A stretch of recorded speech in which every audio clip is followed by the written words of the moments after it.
guess I could close Twitter. Twitter's doing weird shit. My whole computer's acting weird. Good morning, everybody. Welcome to the show. We're still not totally live yet. Oh, man. I've got issues here. Hey, Debbie.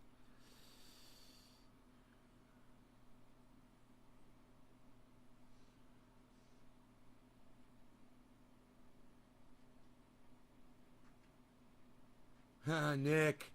Nick jumped on board the troll fucking fire. I started a goddamn forest fire on Twitter, didn't I? We'll talk about that. Debbie, Doc, Orca, Dave C, what's up, buddy? Dave C Fishing, hell yeah, buddy. Look at Bitcoin price, guys, 50,600. We did it! For now. We'll see if it holds. They're, amazing predictions from both Lark and Coinbeer this morning that Bitcoin's going to go to $1 million.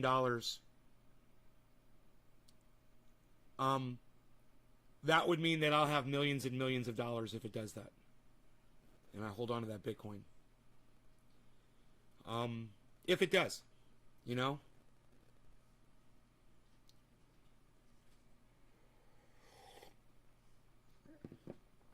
Established is already DC Fishing. Oh, no way. That's crazy.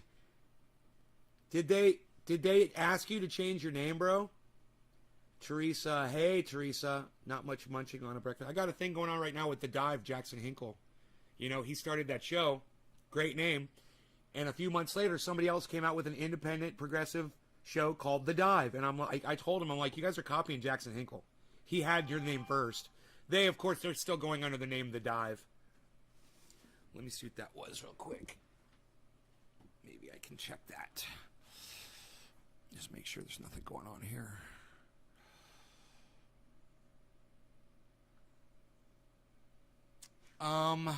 Sheriff in Napa County says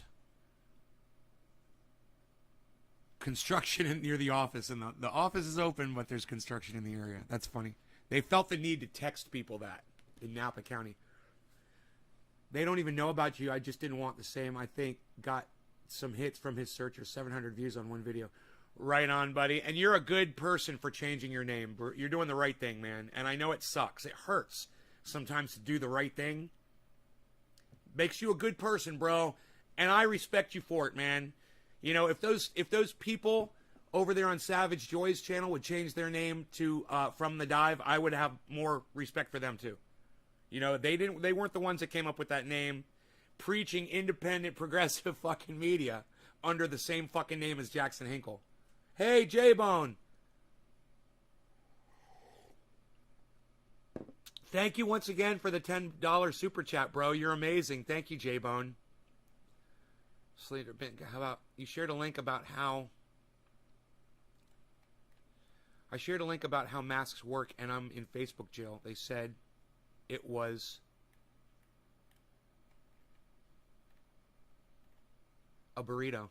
They said it was spam. Fuck them. I've been waiting for you to go live since Bitcoin crossed 50K. Twitter has been fun this morning. You guys are missing out. Yeah, first come, first served. Dave C. Right. Hey, Billy, what's up? Fuck.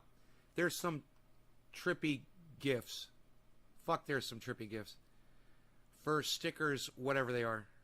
Yeah, that's funny. Cardano's back over $3, folks. That's great news.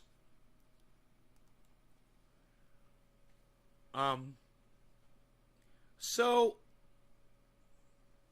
Post Forum says 60,000 plays. Hey, I'd say 600,000, man. They're predicting Bitcoin to $1 million. Two of my favorite crypto podcasters were quoting an estimation from Fidelity. Fidelity has come out and said they predict that Bitcoin will be going to $1 million within a few years.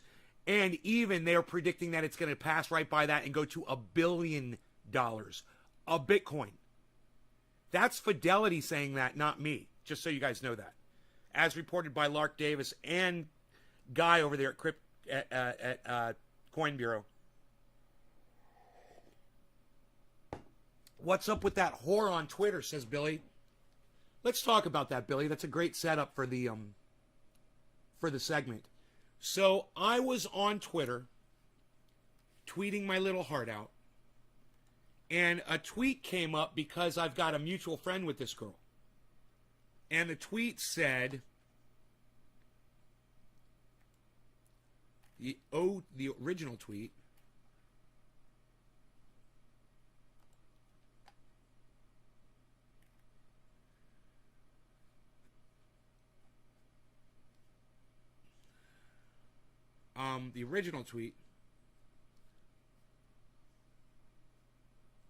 was not important. It was, I found out my ex is cheating on me all this time. Wow. So I was like, really, your ex is cheating on you? That's shitty. So I went through the messages, and everyone was like, oh yeah, that sucks, man. Fuck that guy and blah, blah, blah. And I was like, well, I'm just kind of curious to see what this girl is all about. So I just go over to her channel and I look at what her profile says. And in her profile, it literally says, my direct messages are open, and so is my Cash App, with a smiling face with hearts on it. So my experience, and I'm not the most experienced man on the planet, my experience with Twitter and direct messages and women is this. Most women in their profiles will say, no DMs allowed, DMs closed, no direct messaging, don't message me, blah, blah, blah, blah. This one says, my DMs are open, and so is my Cash App. Now, it's okay that you have your Messenger open, and it's okay that you have Cash App, and that you're asking people for money to send it to your Cash App. I'm fine with that. The issue is this. She tried to turn me as a trick. My issue is this. When you include both of those statements in a single sentence, when you say, my DMs are open, and so is my Cash App, heart, that creates a narrative. One of those things by itself, a heart with a smiley face sitting by itself in your profile, doesn't mean anything. You saying you've got Cash App and giving your Cash App address in your profile by itself doesn't mean anything. You saying that your direct messages are open, sitting by itself in your profile, it doesn't mean anything. But when you take those three things and you put them together, you start a narrative. You tell a story. Okay, that's a story usually is composed of sentences, paragraphs, and you develop a narrative, right? Well, when you group these sentences together, you get a paragraph and it starts making sense. My DMs are open, and so is my Cash App, smiling face with 3 hearts. And my response was, seems pretty open to me. What she said was her boyfriend was going around telling all these girls that he was in an open relationship. And I'm like, you're offering money and direct messaging to anybody on the internet that pays you cash. You're offering to accept money, You're offering to accept money and accept direct messages with a little heart and a happy face. And if you are so blind as to not see the connection between those three things, you must be a child, man, or you haven't lived life yet. Yeah, Billy, that's what I said. In there, I said, it's called solicitation. It's a thing, and whether it's a legal sticking point or not, in this case it's not, it goes toward the relationship. You're soliciting men on your social media account to give you cash, and you're wondering why your boyfriend is cheating on you? And I'm the bad guy. Now, all of you, none of you really support me on Twitter. Go to Twitter, check this shit out. I understand. It's cool. It's cool. But Doc Hollandaise did, and Nick Brown did. Yeah. And this totally random new guy that I've never met before, that I wasn't even friends with, he jumped on there defending the fuck out of me. He was like, well, you're literally asking people to send you money on your in Twitter. What do you expect the guy to think? He said, if my girlfriend was having private chats with guys and taking money from them, she wouldn't be my girlfriend anymore. I'm like, right, bro? And they're calling me a fucking shit lib. They're calling me a shit liberal. Like a Bernie bro and a sexist. I'm not a sexist. I'm just a relationship guy, man. I think people should be in relationships and they should honor each other and they should be loyal to each other. That's all. If you're asking men, strange men on Twitter or on any social media account to send you money, there's a presumption there that you're doing something for that money. Showing some skin, talking dirty, squirting. Who knows what you're fucking doing? People don't just give you money for nothing.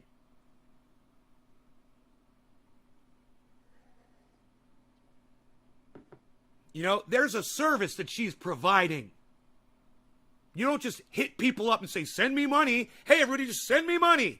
Just for no reason at all. Just send me your money. What are you, a cult leader? No, she's not. She's not the leader of a cult. She's soliciting people for money on the internet. And I know that sounds dirty, but that's exactly what she's doing. She's just asking people to send her money. Hey, man, if you're a single gal, or your man is cool with that, you got a pimp, whatever. Hey, man, it's none of my fucking business. As soon as you throw that shit on Twitter and I can see it, well, then I can respond to it, and I will respond to it like an adult. And I will tell you how adults think, kids. You know, we're not a bunch of fucking hustlers. The adults in the room, they got jobs, man. We took that money and we invested in things. That's where we get our money from. We don't just go begging around the internet for people to send us cash. So when we see you kids today doing that, it confuses us a little bit, and we think that you're fucking soliciting, which you are. Well, you're being lazy. And that's okay, and that's what kids do today. But at the same time, when you're in a relationship with a man, don't expect him to be true to you while you're doing whatever on the side on your fucking social media account. You know? It was pretty obvious what was going on there. My question is, why was she so shocked that he was getting something going on the side? You know, she was getting something going on. She was making money. And I'm not saying she was doing it for sex, but what the fuck else how the fuck else are you going to get money in a DM from a total stranger? I don't know, maybe you guys could hit me up and tell me right now. You guys could tell me that's a parental failure. It's what we actively try to avoid as parents. So when a woman does that, her parents were complete shit or hookers themselves. I know, Billy, right? And all of these kids that are I got ratioed like a fucking cunt, man. I got cunt ratioed on Twitter. None of you guys were there helping me and supporting me. So I got 25 fucking comments to tell me to go fuck myself and 2 likes. That's called getting ratioed. And none of you guys are there fucking helping me except for Nick and Doc Hollandaise. It sucks being me sometimes. But that's okay.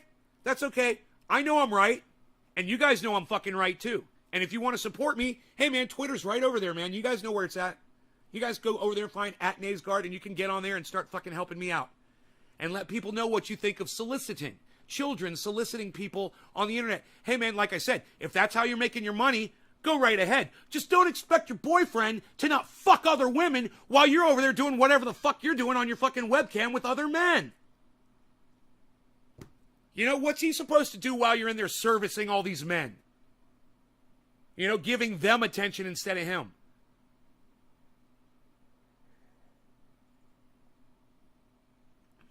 You know, if she was fucking smart, Karen, she'd grab her fucking boyfriend and they'd get a fucking fans only, and they'd fuck together. You know, they make plenty of money doing that. But, you know, kids are too fucking stupid today to figure something like that out. You've got a boyfriend. He's perfectly good, man. Use that. You know, you don't need to fucking do it with other people to make money. People will pay you just to watch the two of you fucking each other.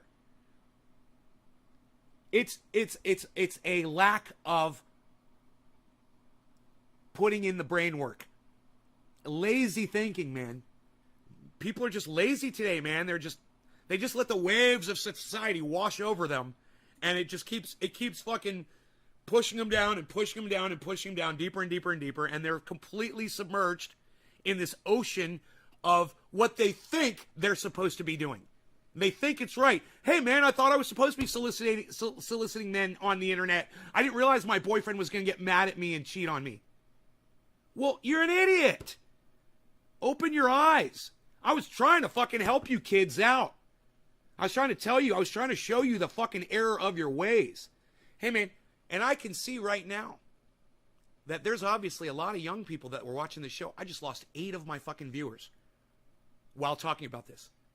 I think it's pretty interesting. I think it's dead on. It happened. We're talking about something that just happened. I was involved. You guys don't want to talk about that, huh? Okay, we'll move on. Fine. The cucks that left don't want to fucking hear about it, I guess.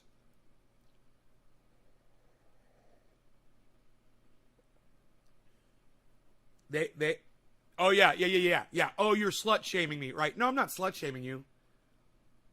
I'm not slut shaming. Hey, Yellow Groudon, what's up? I'm not slut shaming you. I'm just explaining to you why your boyfriend cheated on you. That's all I'm doing. Your boyfriend cheated on you because you're soliciting men on your Twitter. That's why he did it. I guarantee it. He got jealous. He got mad. It doesn't fucking matter. You know? If you don't want your boyfriend to cheat on you in a relationship, number one, I recommend you don't run around with strangers on the internet. Stay with your boyfriend. You know, and goes for your boyfriend too. If he doesn't want you fucking around, sucking dicks, you know, he needs to spend all of his time with you, not on fucking TikTok and Instagram. You know, flirting with girls with big boobs and big butts. That's it. That's all. It's that simple. You know, the fact that all these kids got so fucking mad at me for pointing that out just proves the level that relationships have sunk into today, that it's expected that when you enter into a relationship that your girl is going to be out there fucking soliciting men on the internet for money. And that should be okay, and that I'm a bad guy, I'm the shit liberal, I'm the slut shamer for pointing this out. Hopefully they're going over to Twitter. I wish, Nick. I only wish, buddy. I doubt it.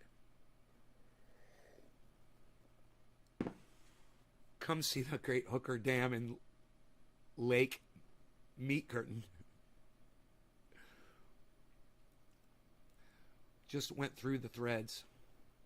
Fuck, you're a shit bloke for calling it how you see it, brother. Thank you, J-Bone. Hey, I'm not trying to make enemies, man. I was trying to help that girl out. I was. Look, all I did was I held up a mirror and I said, this is what it says on your profile. And they got all mad at me. How dare you, sir? How dare you point out the error of our ways, the children of today? How dare you? How dare you tell us that our significant others are cheating on us because we're not being true to them? How dare you? How dare you point out our ignorance and hypocrisy? How dare you? Get the fuck over it, man. At that point, was I trying to promote my show, Nay's Garden 3 times daily? No, I didn't enter into that, but I got accused of it. And as soon as someone accuses me of doing that, I start doing it intentionally. You know, it was like Matt Dillacunty. As soon as he said I was using his interview to promote my show, I'm like, well, I'm going to fucking throw it. Well, since I'm being accused of it, I might as well fucking do it now. And what'll be really funny is you can look at the timeline and see when I started doing it and see that Matt Dillacunty was full of shit. He didn't know what the fuck he was talking about. I'm going to do the same thing to this fucking dumb bitch. I'm going to do the same fucking thing. I'm going to destroy her and all of her fucking friends with my audience. And some of her friends are going to come over to the show and say, that motherfucker keeps it real as fuck. Because They got sick of that girl saying, oh, my boyfriend's cheating on me. Oh, he's cheating on me. While they see that she's soliciting men on fucking Twitter. They can see it. They're like, and that's the dude that pointed it out to us. We were following her and we never bothered to read her fucking profile. Son of a bitch. It literally says, hit me up in my DMs. I'll take your money. It literally says that on her fucking profile, man. So you can be an upset little child. Maybe you're one of those little kids that solicits people for money in cash apps on your social media. Hey, man, don't be mad about that. It's not what this is about. It's about doing that and then expecting your partner to not fucking cheat on you. Okay? That's what this is about. And unless you're doing that, it doesn't involve you, and don't take it personally, all right, kids? All right? Don't take it fucking personally. All right? Some of us adults in the room, we see this behavior and we can point it out to you, and maybe you could change your fucking ways, and that might save a relationship going, in the future for you sometime. You might actually find someone that you love, that you want to spend the rest of your life with, and you realize, maybe it's not worth getting a couple extra bucks on the side, just so I can shame my significant other into cheating on me. Slut shaming's misdefined. We look at girls in a sacred manner, so when one is treating herself that way, we look at them as broken or disrespectful. Our favorite beings are women. Hey, man, if slut shaming is criticizing a woman, then I'm a fucking slut shamer. Call me a slut shamer all you want. It's a silly fucking word, and I'm going to do it on every goddamn show. Hey, man, Nancy Pelosi is a fucking whore. Okay? How's that for slut shaming? She sucked the dicks of all the big corporations. How's that for slut shaming? Hey, Kamala Harris is a fucking cunt. How's that for slut shaming? Does that bother you? Does it bother you that I call the Vice President of the United States of America a fucking stank, cunt, hoe, bitch? All Kamala Harris is a fucking hole. A hole. H-O-L-E. That's all she is. She's a fucking hole. Come at me. Come at me. You got a problem with that? I'm calling the Vice President of the United States a fucking hole.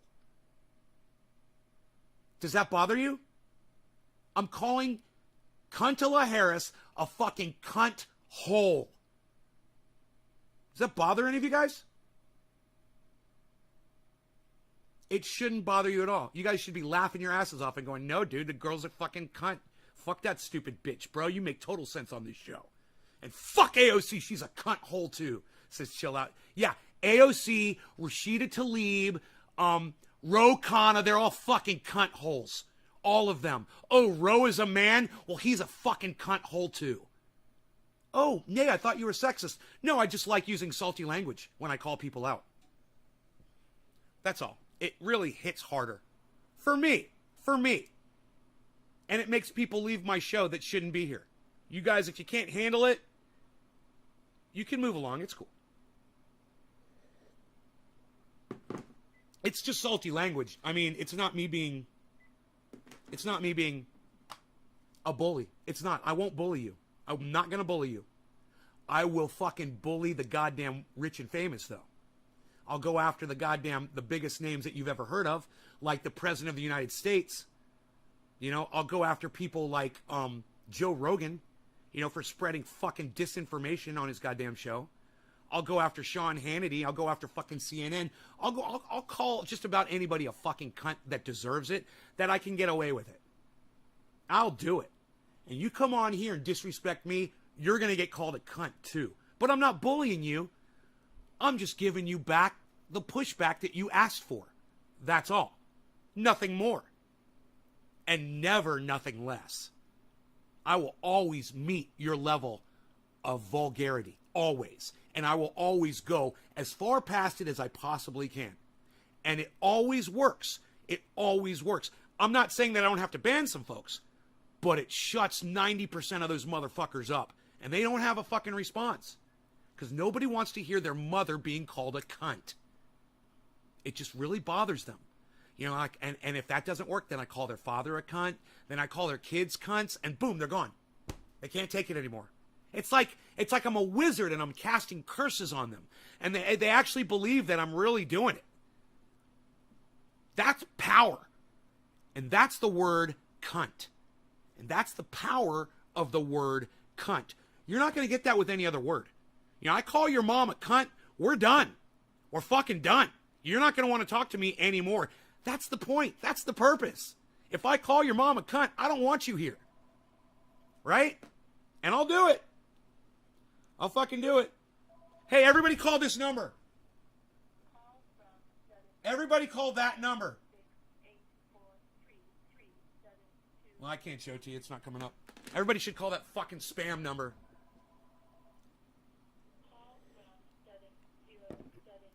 Slut shaming is just another name for telling the fucking truth and pointing out the risks of relationship problems. Orca, it can be. And let me tell you something. It's a term that was invented to defend women, but it's been overused and abused to the point that it has lost its meaning. So you could call me a fucking slut shamer all day. I'm just going to pull out Nancy Pelosi, Kamala Harris, AOC.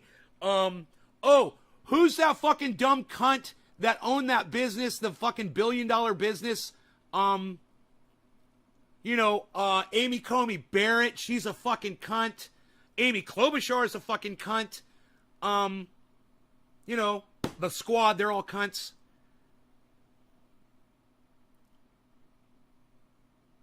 You don't get to take my word away from me. All you get to do is walk away, but I'll keep using the fucking word. You know, you don't have that power over me. I'll keep using the fucking word. As long as YouTube lets me use the word cunt, I'll keep calling YouTube a bunch of fucking cunts. Because they are. Shit lips and the whole cunt crew over there. Fuck them. You know, my goddamn subscribers are still 25,600. Can you fucking believe that? You know how many subscribers they deleted in the last 30 days? 60 fucking subscribers to keep me at 25,600. That should piss you all right the fuck off. Your favorite fucking podcaster getting silenced like that. But you know what? Y'all don't have to do anything for that. You don't have to worry about it because we all know how it is, and that's just how it is, and that's how it's going to be. Hey, Stan Nicholson, guess what? Your mom is a cunt. Stan Nicholson's mom is a cunt. Your mom is a cunt. Stan Nicholson's mom. Hey, Mrs. Nicholson, you were a cunt. I'm sure you're a dead cunt, but you're a fucking cunt. Fuck you. Fuck you, Mrs. Nicholson. Fuck you and keep sucking my dick. Deal with it, you fucking prick.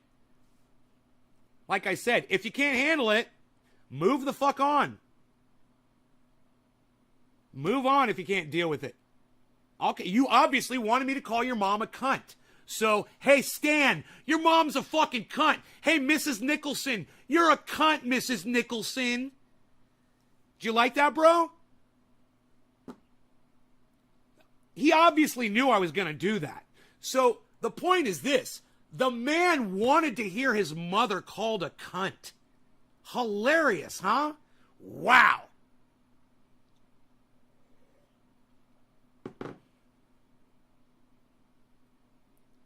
No respect for anybody in Washington, D.C. I know, right? When we have somebody come in here and they say, I live in fucking Washington, I'm like, oh my God, you fucking live there? I never say that, but I always think that. I'm like, oh my God, you live in the worst fucking possible area you could ever live in. Fucking Washington, D.C. Where the lies are so thick, you can't even make it out to your fucking mailbox. You know? God, man. You gotta wade through all that bullshit. It's very nice of you to presume his mother raised him. Respect. Yeah, all right, Billy.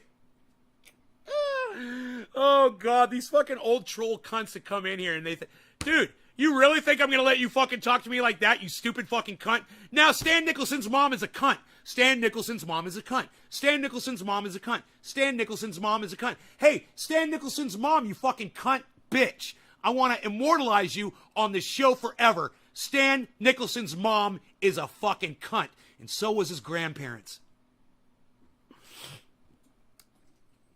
You glad you opened up your fat fucking cunt, Stan? How did that work out for you, bro? I'm just kind of wondering. How'd that work out for you?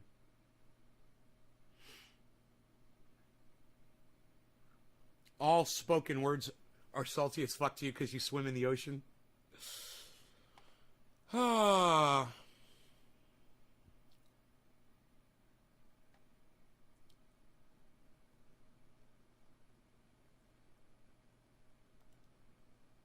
Dude, Sean, you're awesome. Trendy Orca. I'm retweeting and liking you guys. Deciding which dick to go with. Hold, please. Translation, deciding which dick to go with. Dude, J-Bone. My people have arrived! Finally! I've waited my whole life for this day. Oh my God, I can't believe I'm reading your fucking tweets and they're amazing. We have come of age. Oh my God, look at this. You're being insane if you expect men to not tell people to engage in SW adjacent work that they deserve to be cheated on. Go to Pinterest if you think men shouldn't go out of their way to attack anything they see as a threat to their comfort. This is what you sound like? No, I'm just not going to get into a relationship with a girl that's fucking soliciting men on the internet.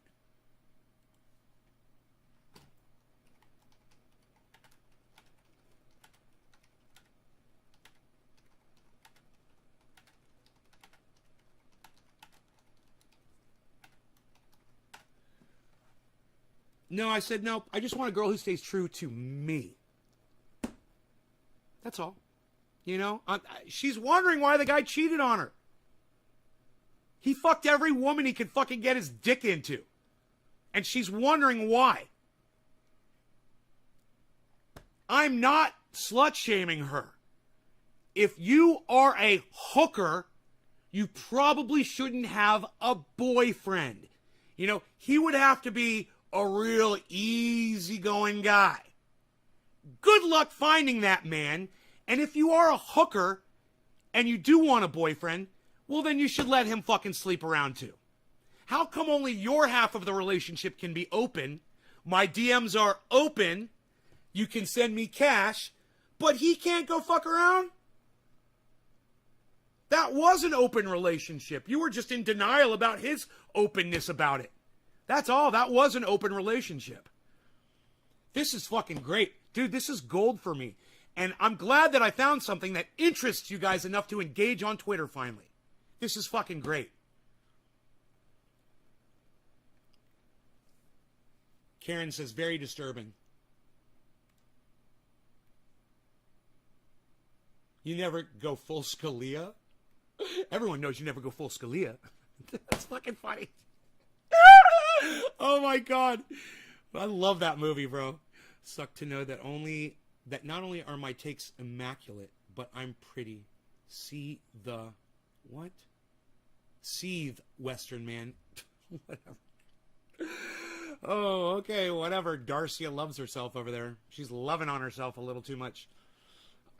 Whatever you say, dude, I wasn't born yesterday. Well, anyone who solicits... This is great. Anyone who solicits men for cash was born yesterday and thinks that their boyfriend's not going to cheat. I should have put that in. I fucked it up. Oh well. I should have read through it before I hit enter. Saying your man can't grow a beard. Oh, okay. That's a shot on appearances. My bad. Now go condition your beard. Who took the first shot again? What? Can't grow a beard. What? Maybe I'm feeling a little dark lately. I plastered my face all over this place. What? Has no power here. Your misogyny has no power here. It's to Rainmaker. I don't know whose Rainmaker is. Let's see who this is. Hey, where's Enoch at? Enoch! Enoch, look who's calling, bro. Sandra Torres. Another fucking fake name and a fake number. You gotta love those fucking calls.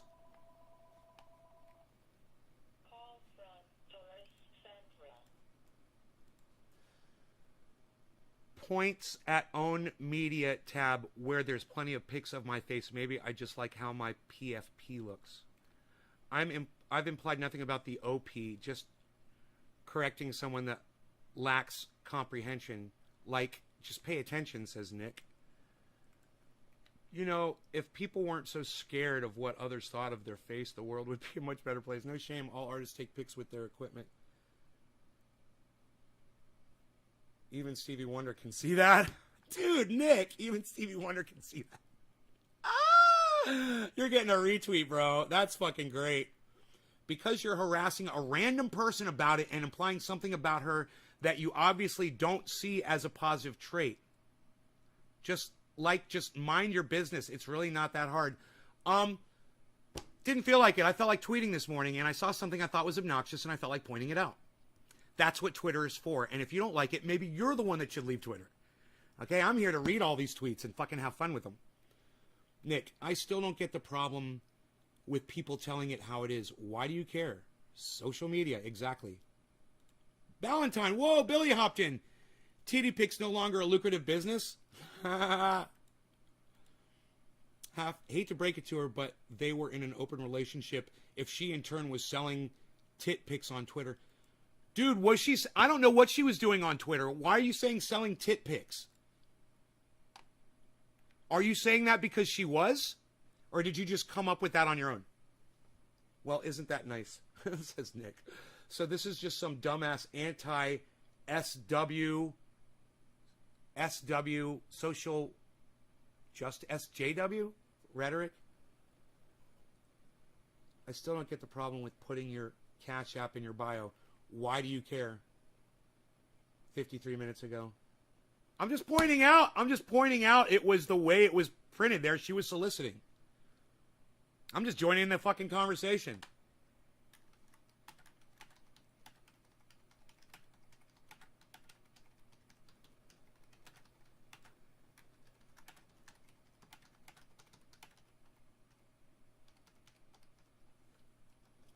Publicly. I was just joining the conversation. I was also pointing out the context of the solicitation. Pretty blatant. I spelled blatant without the L. Son of a bitch. But it has two A's. I've learned how to spell blatant. All right, so, hey, I was joining into a conversation that she decided to post publicly. I was also pointing out the context of the solicitation. Pretty blatant. It was pretty blatant solicitation on her phone. It's still there if you guys want to go see it. The trendy army is ready for battle.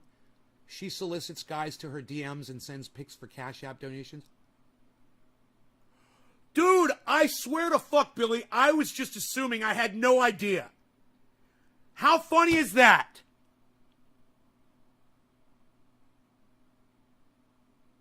How fucking funny is that? I totally nailed her.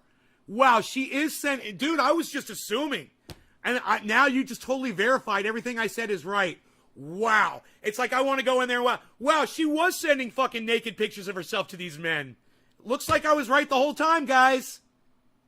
You know, would it be okay for her boyfriend to be sending dick pics of his dick to women and making money off of it? I wonder. Is that okay?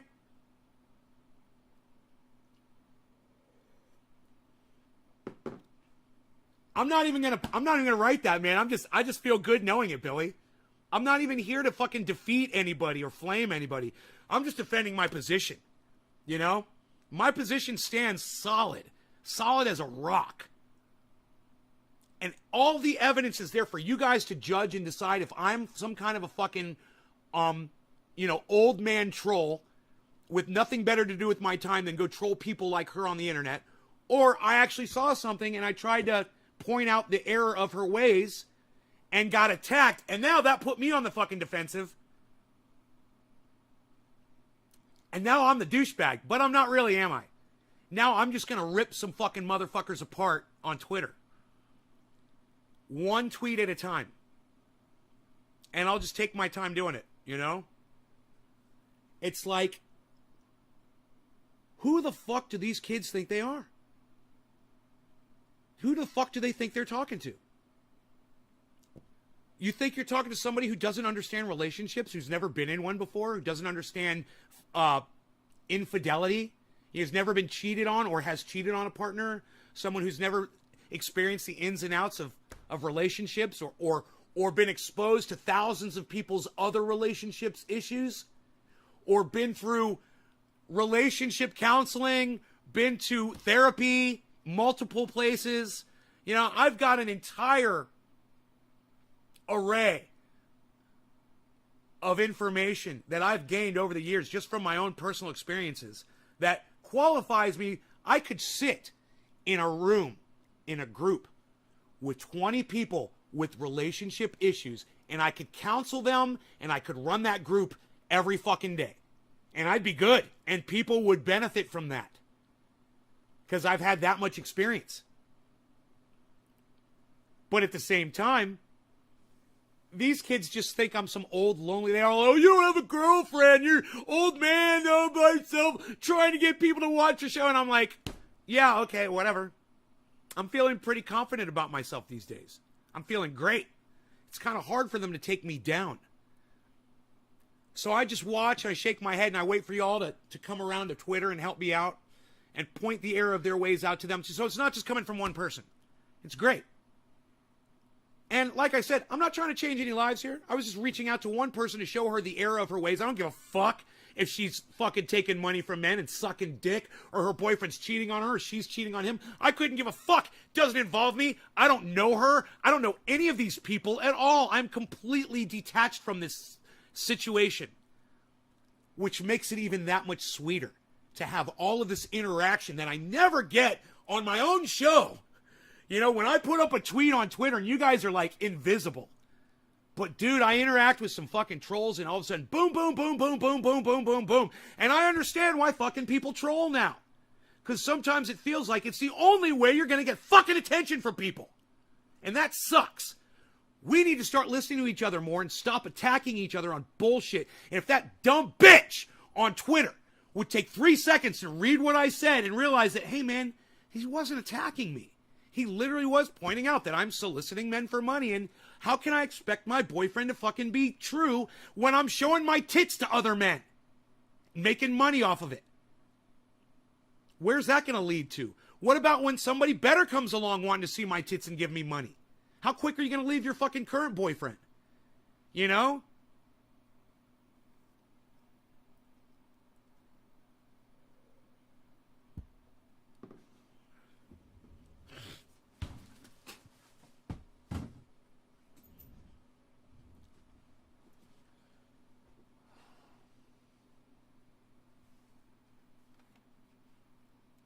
This is blowing the fuck up. I've never gotten so many notifications in my life. You guys are blowing Twitter the fuck up. Sean, yeah.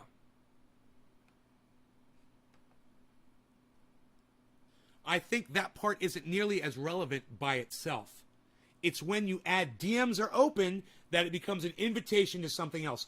Don't you agree? Doom Marcher, Existential Dead, Cryptid, following. Wow. Some random person on the internet got it and gave me fucking props. A random person named Doom Marcher, the Existential Dread Cryptid. Thank you. Doom Marcher, the Existential Dread Cryptid. Thank you. Thank you, thank you. Wow.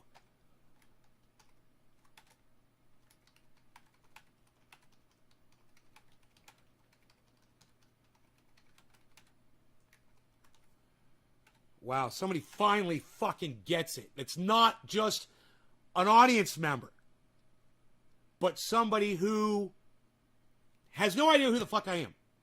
Just read my words and said, well, that guy makes sense. I agree. This is what I think. You know how hard it is to find someone like that on the goddamn Twitter? I can't even get y'all to do that shit. You know, I mean, today, yeah, you're doing it today, and it's fucking great. I can't believe it. It's about time. I've been begging you guys to fucking do this shit. Yeah, man, you guys are fucking doing it. Look at this fucking thing taking off now.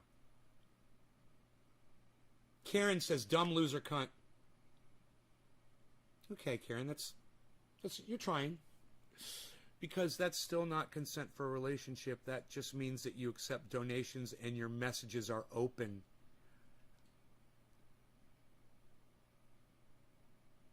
People, outsiders not in the relationship, really need to not make assumptions and just allow others to set their own boundaries. Well, here, you know what, Mrs. Socialista, I'll go ahead and I'll respond to that because that deserves a response.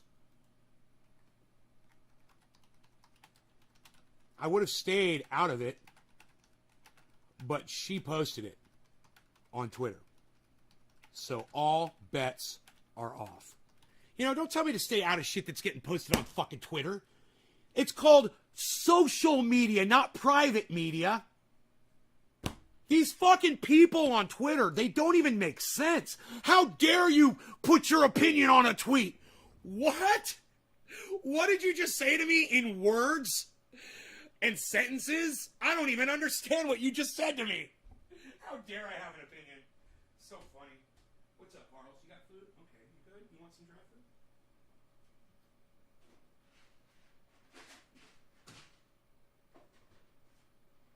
You want some dry food right here? Oh, you're not that hungry? Okay. There's a couple little packets of love. Enjoy. Okay, you want to go outside? Go outside. Door's open. No killing. No killing, cat. Make sure there's no birds out there in the kill zone. Good. Okay, all's clear. Did I feed the fish this morning? Dude, give me 1 second. I haven't fed my fish yet. Did I?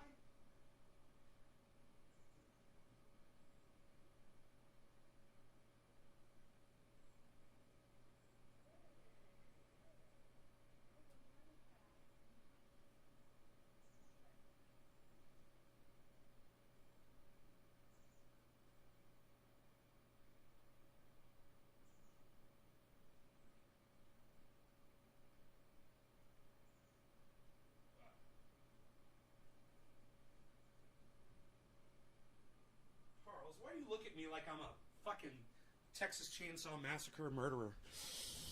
Carlos looks at me like, who are you? I'm the guy that just walked past you 3 seconds ago. That's who I am. What are you on? Fucking catnip? Jesus fucking Christ. I got blocked. Ah, yes, you got blocked. You know what that means, Nick? It means they heard you. It means not only did they hear you, but it fucking pissed them off so much that they couldn't fucking take it anymore. You know, all we're saying is the truth. You are literally soliciting men on your Twitter. Hey, there's no mystery here why your boyfriend cheated on you. Don't expect someone to be true to you. Why can't I think of the word? You know, don't expect loyalty. I can't think of the in a relationship, the word all of a sudden. Don't expect loyalty from someone when you're not fucking giving it. You know, find another way to make money. It's not the only way to make money in the world is not to send pictures of your boobs to guys on goddamn Twitter. There's a million other ways to make money. And you can do that without disrespecting your significant other. Even Stevie Wonder could see that. Dude, you fucking nailed that shit. That was so funny. You really hurt their feelings.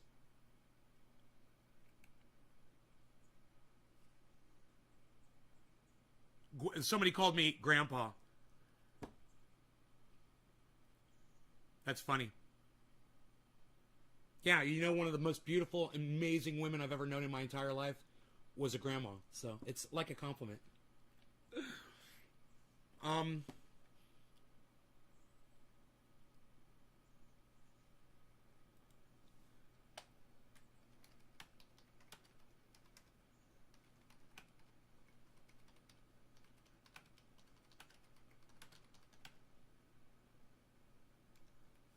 Too bad their boundaries were never set.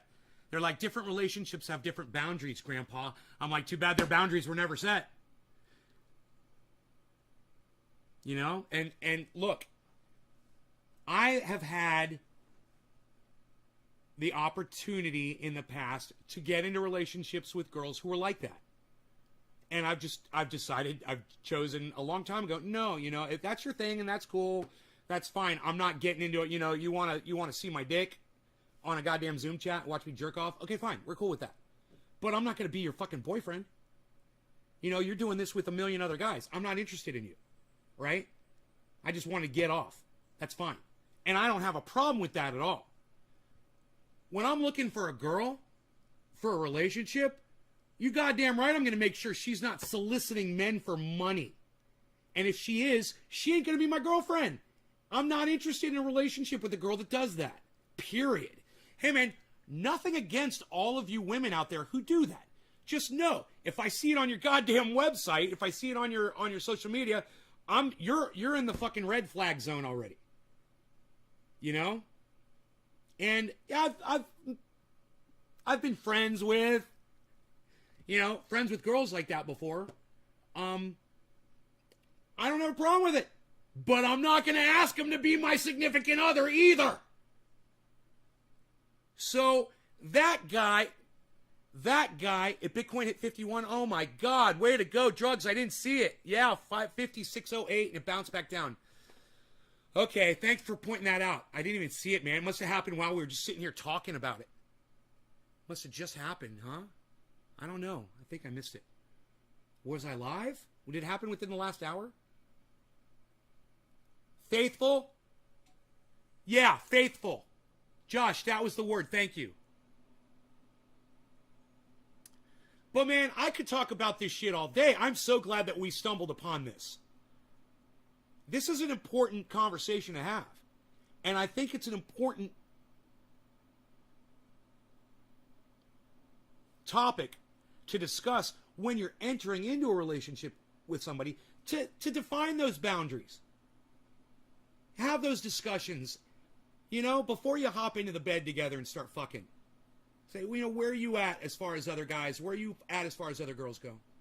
You got other people you're seeing right now. Am I the only one? Are you interested in doing that later? Are you making money from people on the internet? Are you showing your dick to other women? That's fair. And it's perfectly understandable that you want to set those boundaries. But if they're never set, if you don't set the boundaries, then you are in an open relationship. You guarantee, if you don't set boundaries in a relationship, you're in an open relationship. And she didn't realize that, but he certainly did. And that's on her, not him. That is totally on her.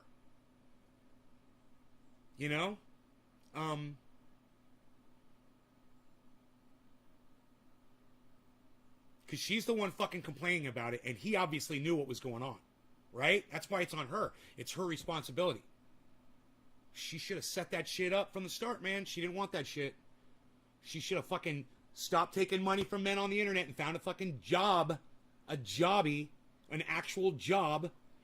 Develop a skill and put it to use.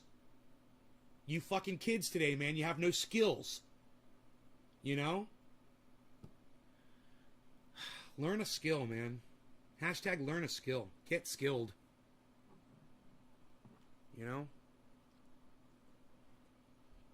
This conversation goes so many fucking directions.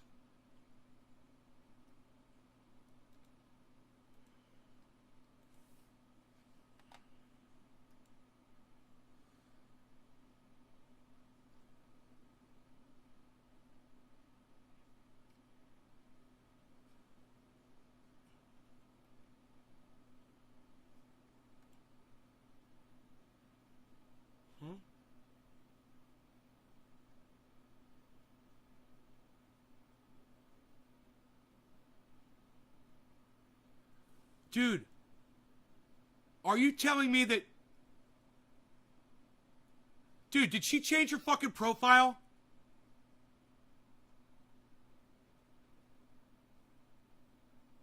Yo, J-Bone, why did you send me that? What is that? Hold on a second. I'm trying to figure this out right now.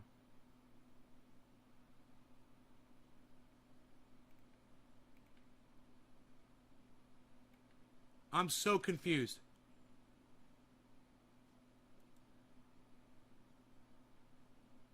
Oh, no, she didn't. No, my DMs are open and so is my Cash App. No, okay. Why the fuck did you... Those are spares? Oh, she's got multiple accounts. Oh, interesting. Oh, right on, bro. Wow. Wow. She's a full-on hooker, man. Oh, my God. Holy shit. Billy Ballantyne and J-Bone Omerta, you guys are fucking amazing for sourcing and researching that shit out. Well, there you go, everybody. I didn't know that. I'm just saying, this is what's going on. She was literally hooking. She's a fucking hooker, man. Oh, my God. Oh, my God. Yeah, well, I would have never gotten into a relationship with her. Yeah, why the fuck would you get into a relationship with a hooker? Are you fucking kidding me? You know? God damn. You know, wow. Hey, I got a new cut down for Billy Ballantyne. Hey, Billy, you ready? You ready for this one, Billy? Write it down. I bet your pussy smells like condoms. I bet your pussy smells like latex.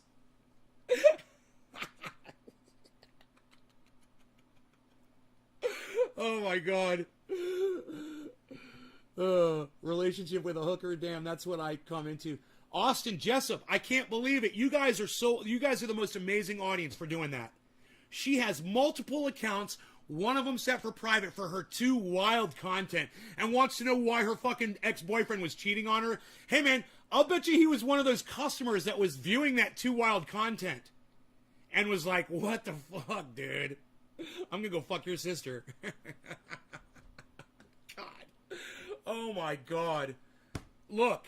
Hey, man, all is fair, lay cunt. All is... Latex cunt. All is fair in love and war. That's humanity, guys. You know, it sucks when you're getting cheated on, right? But there's nothing you can do about it. There is no recourse. That's why they say it's all fair. So, do your due diligence, people, when entering into a relationship, and make sure you're getting with somebody who is just as reputable as you. Someone who's just as trustworthy as you are. You know, I've made that mistake. You know, oh boy. I didn't do the research. I just dove in and I paid for it. You know, it was a nightmare.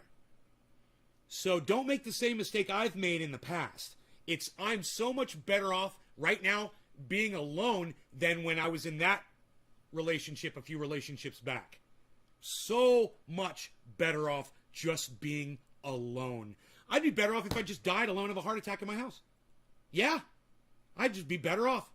I totally would be. Than living in that misery, because that was fucking misery. So don't put yourself in misery. Learn from my mistakes. And just understand, man, if you're hooking, don't expect the greatest fucking boyfriend to come showing up Prince Charming at your fucking door. You know, you're probably going to get the kind of guy that's going to cheat on you if you're a hooker. And hey, kids today, those all you little kids out there that are on the internet that are new, yeah, when you're soliciting money from men and you're showing off parts of your body, you're a fucking hooker. Okay, that's all. You're a fucking hooker. It doesn't matter if the sex actually occurs or not. There's plenty of hookers out there who go out there and get paid from men and never have intercourse. So understand, you're a fucking hooker. That's what you are. You're selling your skin. And don't expect, Prince Charming, like I said, when you're doing that kind of stuff. That's all. Is that fair? I feel like getting high, man. Have we not smoked yet? We have not smoked yet. We've been an hour, guys. 59 minutes and 30 seconds, right? Now, not even smoked cannabis yet today. I'm just saying. I think it's time. It's time for some cannabis use. Grandpa. I got called Grandpa. You call me Grandpa until you see my fucking dick. And then it's like, Daddy. You call me fucking Daddy then, bitch. Oh, love it.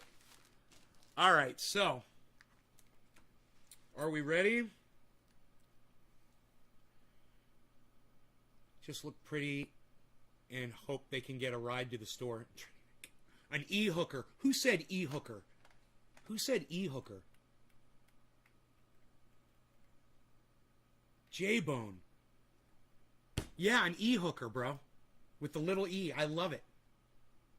Hyatt says, Smoke Gang. What's up, Smoke Gang Hyatt? Hey, man. Smoke Gang.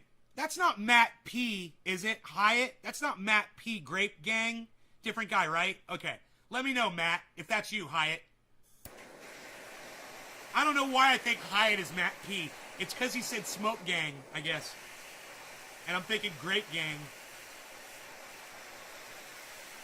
Peyote, Critical, and Critical Kush. You don't know who Matt is? Okay, Hyatt. He's just somebody, his name is Matt P, Grape Gang. I'm sorry. I thought maybe his name was Matt Hyatt or something.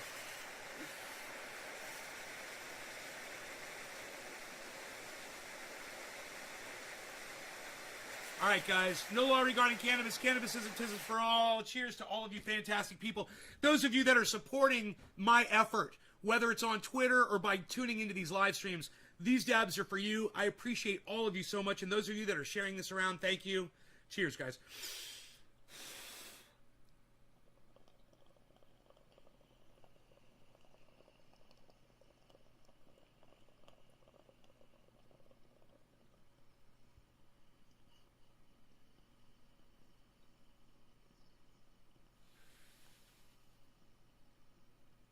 We did a dab before, didn't we? Did I dab before? I think I remember blowing smoke rings.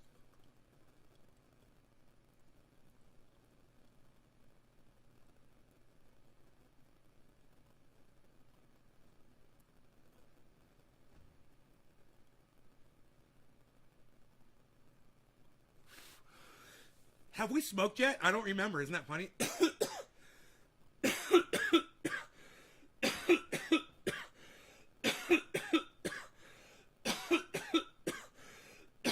Oh my god. Oh my god. Oh my god. I didn't think that dab was that big. I think that's the first dab of the day.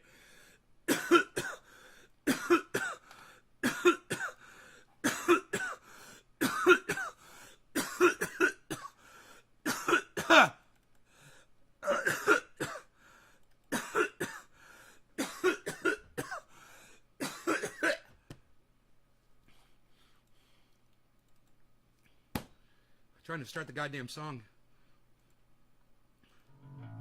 Prepare yourself. Prepare yourself. Prepare you. Prepare yourself. Prepare you. Prepare yourself.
That's fun to watch, isn't it? Oh, man. I love to watch that. That's a fun thing.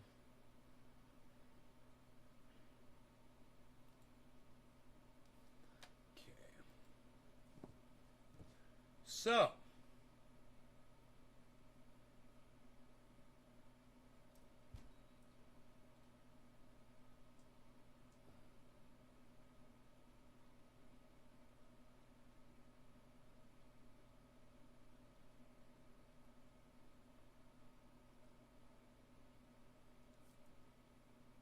Did you record this band when you had a recording studio? I believe the Ox Project did something with us once. Yeah, man. I think we didn't record that. Now, my engineer, he recorded that, right? My engineer did. But he recorded that album at Transcon Studios. And Transcon is the big fucking studio in Orlando where all the big bands came out of back in the late 90s. You guys remember all the bands coming out of Orlando in the late 90s and the early 2000s? A lot of them were coming out of Transcon. So he worked there. He was an engineer. He recorded Seven Dust. He recorded that album all by himself. He did a bunch of work there.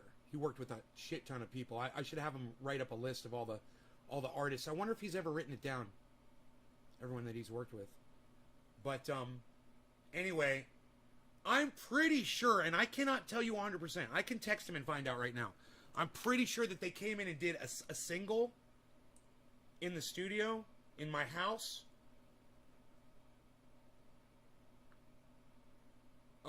Where do I message him at? I message him here.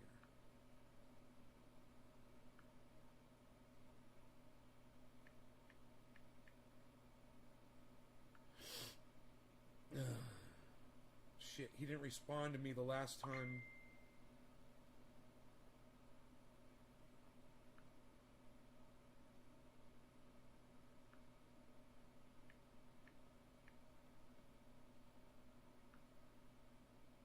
Okay, hey.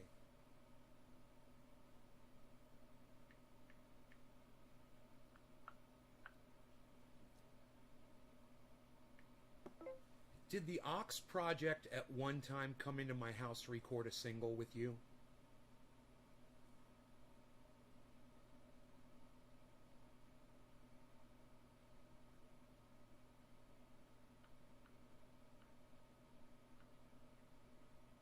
Dude, we did so many fucking bands, I literally don't know. Because I know them, right? I know the Ox Project. But I don't know if they were ever in my studio.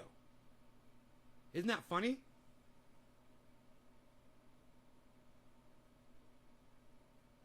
I know one band came in there to do a single once. But I can't remember if it was the Ox Project or it was another local band. I might be thinking of a band called fuck, dude. There were so many. I'm a metalhead. Are you a Decide fan by chance? I know they recorded a lot in Florida. I'm not sure if they're from there. Never heard of them. Didn't Drowning Pool come out of Orlando? I don't know, Nick. I do not know. You'd have to Google that shit.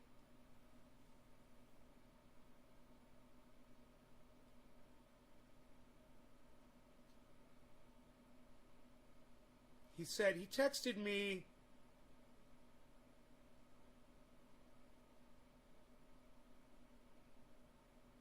The last time he texted me was in May.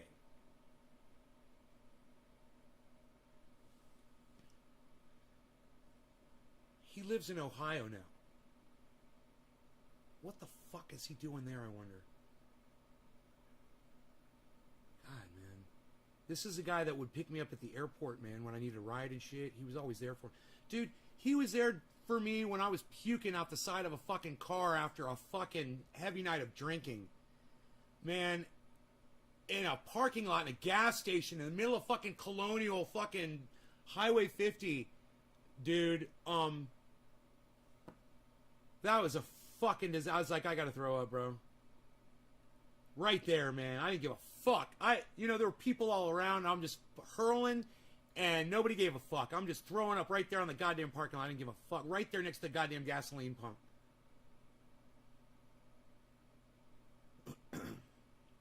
That's all I can remember. Basically from that night. You can't imagine me as a drinker. I was not a drinker. I wasn't a drinker. And that's why I was fucking throwing up, man. I didn't know how to fucking do it. You know, I wasn't a professional. He was. He was a professional drinker. And I tried to fucking, you know, I even tried to just fucking 10th hang with that motherfucker. He's a salty bitch, man. And he could drink some fucking alcohol. Oh, man, he used to get so trashed. Do you know what he did one night? At an Ox Project show. I told you guys the story. Who knows what Jeff did one night all drunk at an Ox Project show? Who knows what my engineer did? Who knows what my engineer did at an Ox Project show? Your ears feel better now?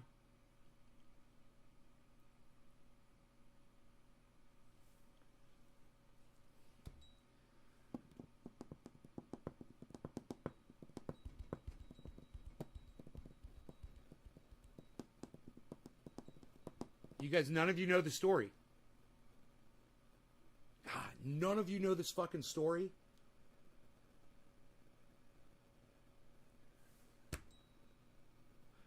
All right. The Ox Project was playing at a bar, and I believe the bar was Janie Lane's. I'm not sure. But wherever it was, I believe the stage was poured concrete slab. I believe. And you can see where this is fucking going, right? Jeff was in the front row banging his head to Ox Project. And there was a mosh pit going on behind him. And somebody bumped into him while he was going like that. And he got pushed forward and he smacked out both of his fucking front teeth on that goddamn stage. During an Ox Project show.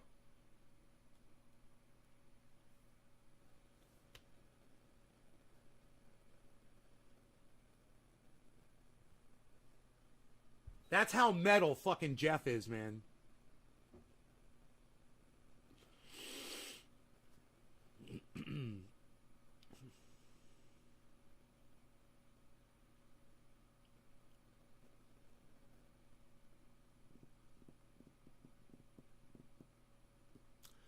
But, you know, what happens in the pit stays in the pit.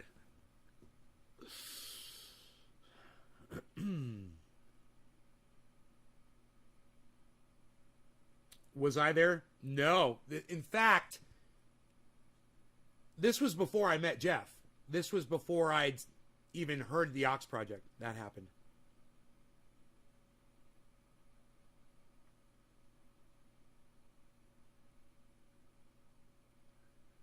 Bump on your nose where you got broken in the pit.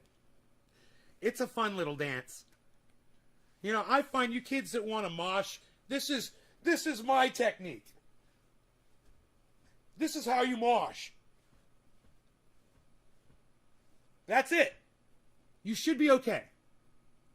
You know, somebody tries to hit you in the face, you're going to protect yourself.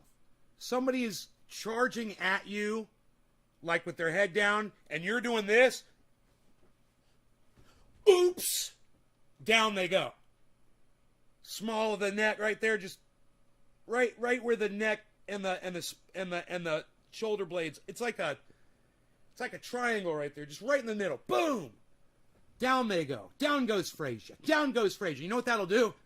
It'll rock their whole spine. They'll black out. Boom. It'll reverberate right into their brain. That is the most protective. Shoulders up and fucking elbows down, protecting your face. If you got to get in the pit, that's how we mosh. That's how we mosh. You know, stay the fuck away from me or you're going to catch a fucking elbow. You know? I used to be able to go into mosh pits, man, and not get touched. Like a wizard. I'd go into a D-Root mosh pit, and everybody fucking knew me, and I could stand right in the middle of it. Nobody would fuck with me. It was awesome. I'd be all around that shit going, dude, I'm watching people getting just smacked up and hitting themselves and fucking banging into each other, and there'd be dudes who like had a goddamn pact about fucking always making contact, severely in the pit, and you just see these people bam colliding right in front of you, and they would never touch me. I wouldn't even catch a finger. Sometimes a hand on my shoulder, someone went past me, That's it. There's a lot of love in that pit. Dance Squad. Chuckles could tell you about that. You guys want to see a fucking mosh pit? I've got video from D-Root shows in Orlando. You guys wouldn't fucking believe the mosh pit. The entire floor looks like a hurricane, like an F5 tornado. It's like complete chaos. The entire floor. Unbelievable. How long has it been since I was in a pit? Dude, I haven't been in many pits. The only dude, I went to see Slayer with Jeff, and Jeff's like, we're going up on the balcony, bro, don't worry. I'm like, right on. We go up on the balcony, bro, and watch the Slayer pit. Oh my god, dude, the size of these people. Giants in there, all wearing Slayer shirts and just beating the fuck out of each other. You ever seen a Slayer pit? Holy shit. Dude, I can't remember if it was House of Blues. Let me think. It was either House of Blues or Hard Rock. And I'm going to say it was the House of Blues. And, dude, my hand's shaking. My hand's shaking. Like it used to when I was a little kid. Like hyperactivity shaking. Wow, I haven't seen that in a long time. It's doing it again. You guys probably can't even see it on video.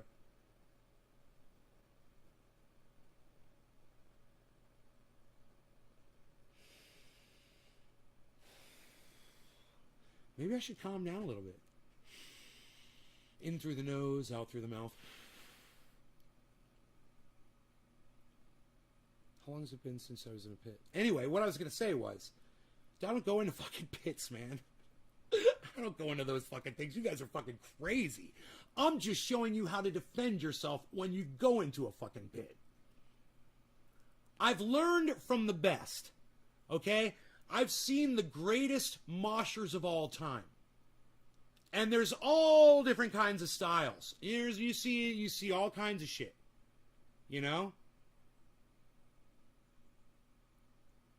But I'm telling you that if you want to survive in the pit, that's the move, bro. This is the move. I'm telling you, that's it. If you're not doing that, you're going down. You're gonna get hurt. I didn't go to a pit and do that shit. Are you kidding me? What do you think? I'm fucking crazy? Dude, I'm not a big dude. I've seen guys half my size in pits just destroy motherfuckers in there. Little dudes. Crazy little dudes.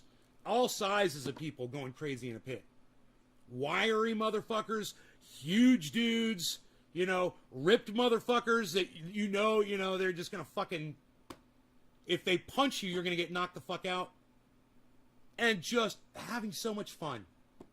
And just slamming the fuck into each other and going around in these fucking chaotic swirls, And it's just this massive release of anger and energy.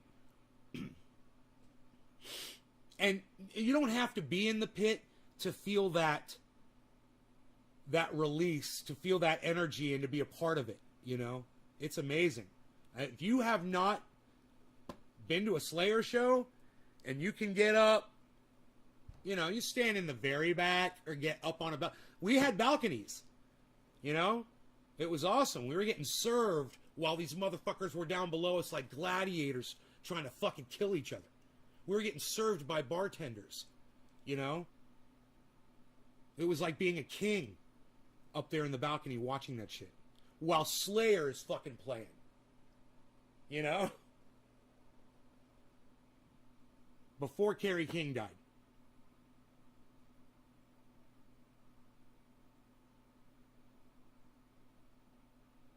And I remember Jeff telling me, bro, we're going to Slayer. I'm like, really? He's like, bro, you have to go to a Slayer show. And I was like, all right, man. All right. I think I went twice. I think I went with them twice. I'm not sure.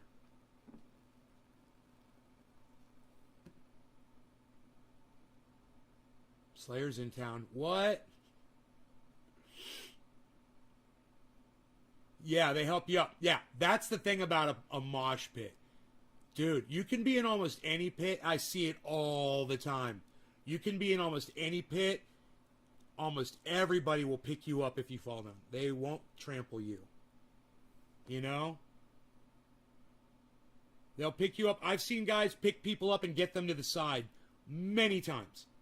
You know? And people helping and shit. They're not there to fucking kill you, man. They're there to have fun, man, and release that anger that they've got. It's better off that they take it out on each other than they go out on the street and rob somebody or kill somebody, you know? And when you have the physical ability to just brutalize somebody, you know, I grew up with this kid, right? I call him Big Dave. He could brutalize anybody. He's that big. I mean, nobody could intimidate him ever. He's huge. You know, you realize he has the potential, and he knows he has the potential to brutalize anybody he wants. And when he gets frustrated and he wants to Hulk smash something, better off that Big Dave goes into a mosh pit to do that. If he was that kind of a person, which he's not. He's a peaceful guy. But if he were that kind of a person, to go do it in a mosh pit with other people that are expecting it and okay with it. You know? And, then they're going to go blindside somebody who's not expecting it and ruin their fucking life. You know? It's nice that, you know, when people need that sort of thing, ask Rob Mulligan. He'll tell you all about it. He works out like a motherfucker now. He used to get on stage and scream. And practice with his band was even part of the process. But, you know, going to their practice was almost like going to a show.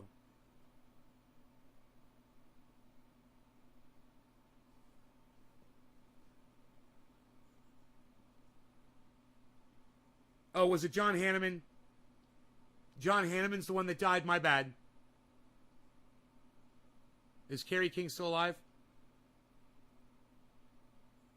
My bad. One of them died.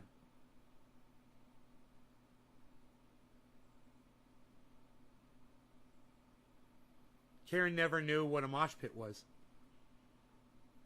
There is a mosh pit on YouTube that you guys should see. It was a wall. They had two sides separated, right? They had two sides of the audience were separated, right? And this was all planned out. I mean, everybody knew what they were going to do. And at one point in the song, man, both sides just go like this, and it becomes this massive, it is the most amazing thing to watch. You guys want to see a pit? I think it's called the greatest mosh pit of all time or something like that. Wall of Death. Yeah, Wall of Death. It's fucking amazing. That is an amazing thing to watch. There it is, Nick. Yeah, Wall of Death. Was it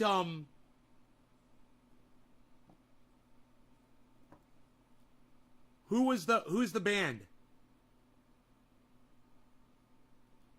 Was that Du Hast? What was that fucking band? Was it the German band?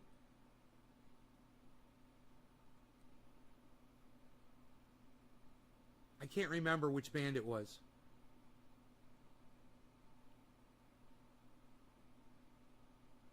Oh, this happens at This isn't just a one-time thing, huh? It's like Moses separated that motherfucker, like parted the goddamn Dead Sea. And then all of a sudden, just the waves come crashing into each other. Oh my God. What a spectacle. What a thing to see, man. Dude, I'm talking about it, and I started shaking. I've calmed down now. Luckily, I was afraid I was going to have a heart attack.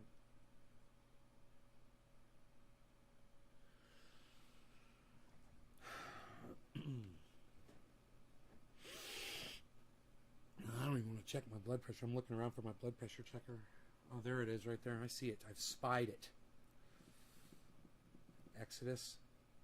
And why not trendy, Nick?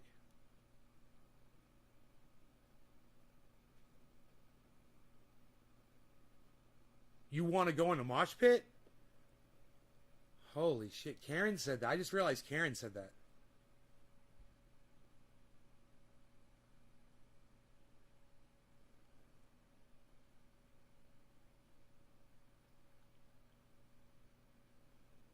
It is a whole other level of dance expression, Karen.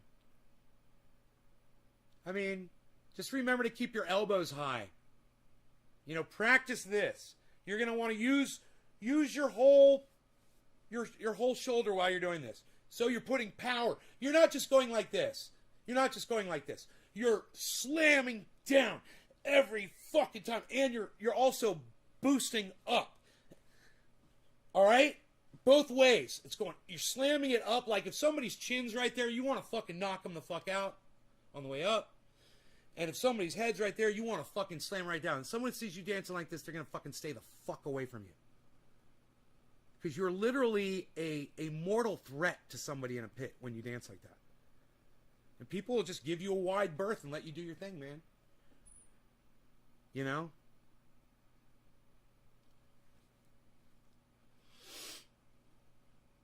There's only one technique in the pit that works better. Dancing ballerina style, butt naked, in the middle of the pit. Nobody's going to touch you. You can do ballet with your cock and balls hanging out. They're not going to come near you.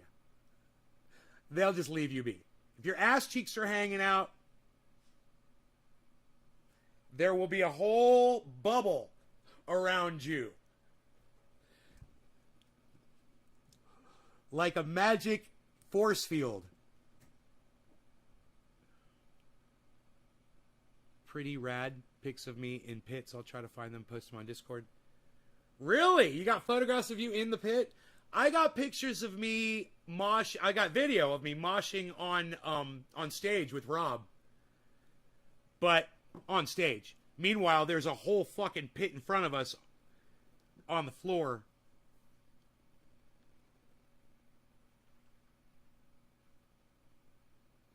Those videos are on YouTube. I wouldn't be surprised if you spot me in one of those videos on YouTube. Bees. What's up, bees? What's up, stripy face? It's so funny is that Beasel's face completely matches the face, the stripes on my comforter. So he's black with a white stripe in the middle of his face. My comforter has got black with white on it, stripes, just like that. So when he's sleeping on there sometimes, it looks like he's the comforter. Or the comforter looks like him sometimes. And he'll be right there and I'll be like, oh, that's not him. Oh, that's him. It's so fucking funny. He's camouflaged perfectly for that fucking thing. No one fucks with me. Can we see? What's been the best show you've been to? Who all have you seen live? Ask Nick. It sounds like he's been to a bunch of shows. I don't go to a lot of shows. You know?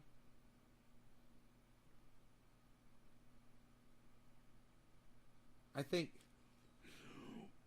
one of my favorite shows was I went to see Steve Miller in Orlando, and I took my girlfriend at the time, and she was like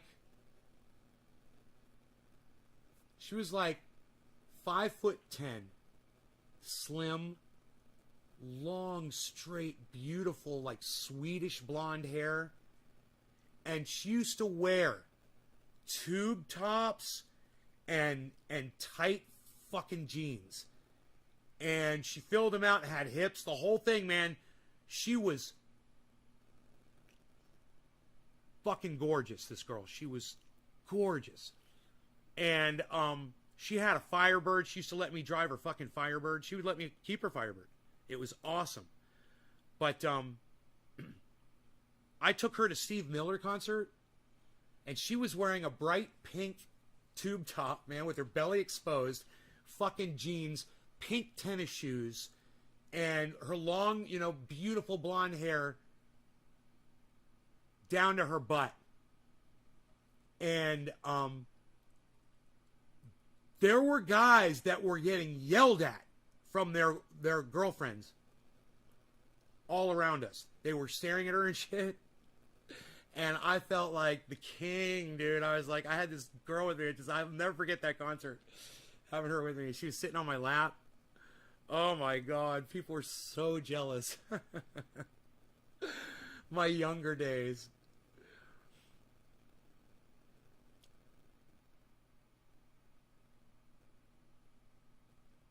Concerts are awesome.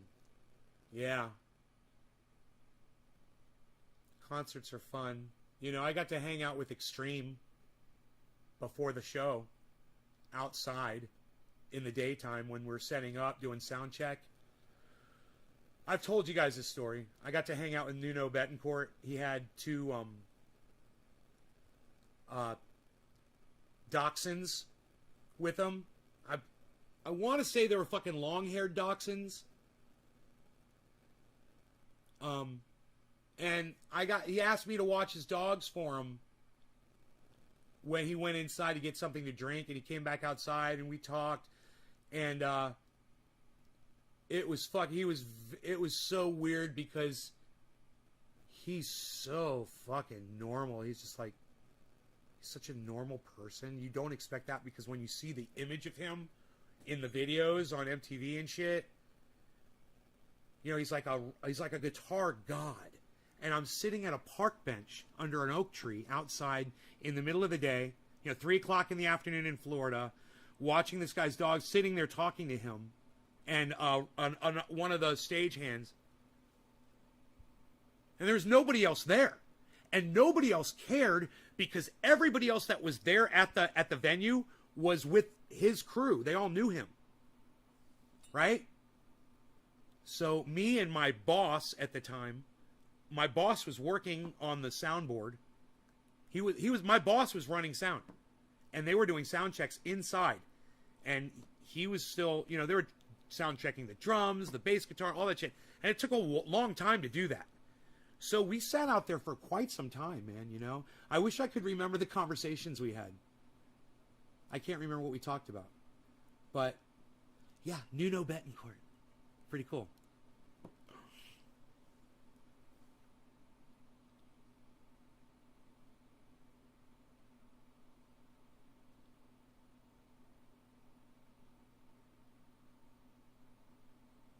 I'm trying to remember. I ran Spotlight on them.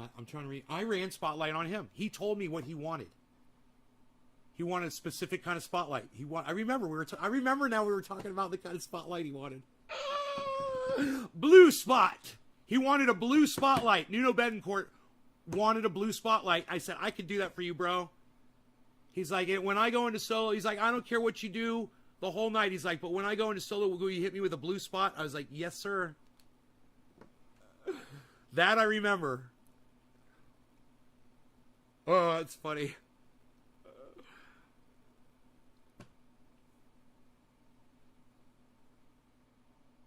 And I remember being up there running Spotlight. You're awesome to talk, Nay. Thanks. I had some cool jobs when I was a kid, man. I had some cool jobs. I met Shaquille O'Neal, Penny Hardaway, the cast of The Flintstones, the movie.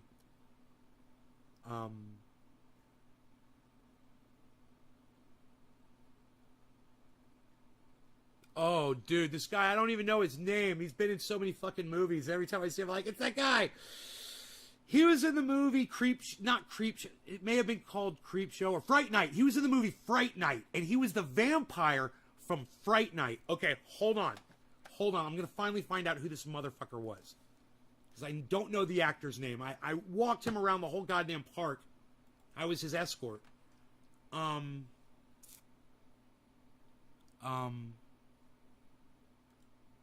The actor who played the vampire from Fright Night.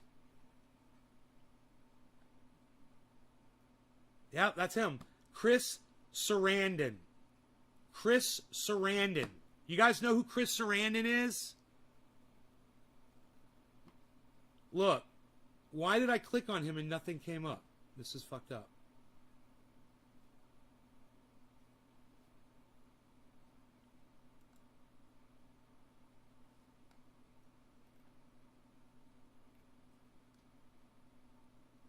Here's a bunch of pictures of him. Oh, there he is. Here, check this out. You guys know who Chris Sarandon is? This guy. You recognize that guy? Right? It's like you wouldn't know his name, but you're like, man, I've seen that dude in some fucking movies before. Wow, Google did a great job because almost every actor from Fright Night played a vampire. He was the main, right, but he was the main vampire. He was the head vampire. He was the bad guy. Well, wasn't he in The Princess Bride? Billy would know that. I don't know if he was in The Princess Bride. I don't think that's the guy. I don't think that's the main actor that is not the main actor from Princess Bride. If that's who you're thinking it is. He may have been in fucking Princess Bride. Holy shit. Why don't I know that? Because he's in so many fucking movies. It's hard to tell. What's going on there? Okay, here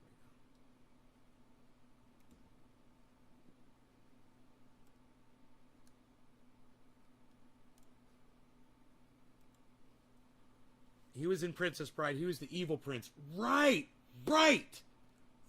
He was the evil prince in Princess Bride. Right.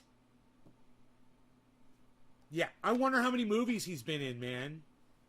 Jack Skellington, Mark Ruffalo, The Resurrected, Jesus, The Sentinel, Wedding, Cameo, Leon Shermer, The Princess Bride, IMDb, Family, Cuba, Guiding Light, Brad Dourif, Child Play, Star Trek, Husband, Autograph, Safe, Law and Order, Susan Sarandon related. Wow. All kinds of shit, huh? He's been in all kinds of movies. Well, anyway, I just escorted him around the park when he got there. And he wasn't there for very long. But my job was just to make sure that he was happy and that nobody fucked with him. And I just walked with him. And he was very nice too. He's a very nice guy. You know, and just really cool. He was like really thankful that he had me standing there with him too. He made me know that. He was like asking me questions and stuff, you know, and making me feel included. You know, that's cool. So that was cool.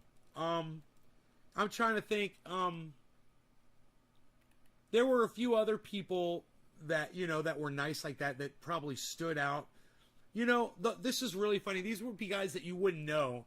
But some of the people that I remember the most were these three Germans, a woman and these two men. And only one of them spoke English. They were the designers of the haunted houses, the big ones. We had smaller ones too, but they did these three big ones. And they did all the gags inside. And they trained all of us how to operate them and shit. And they were they were so handy and crafty with what they did, you know, and they were directing our special events department, which is who I worked for, carpenters, right? We had two main carpenters and a contractor, right? So the contractor He could do anything.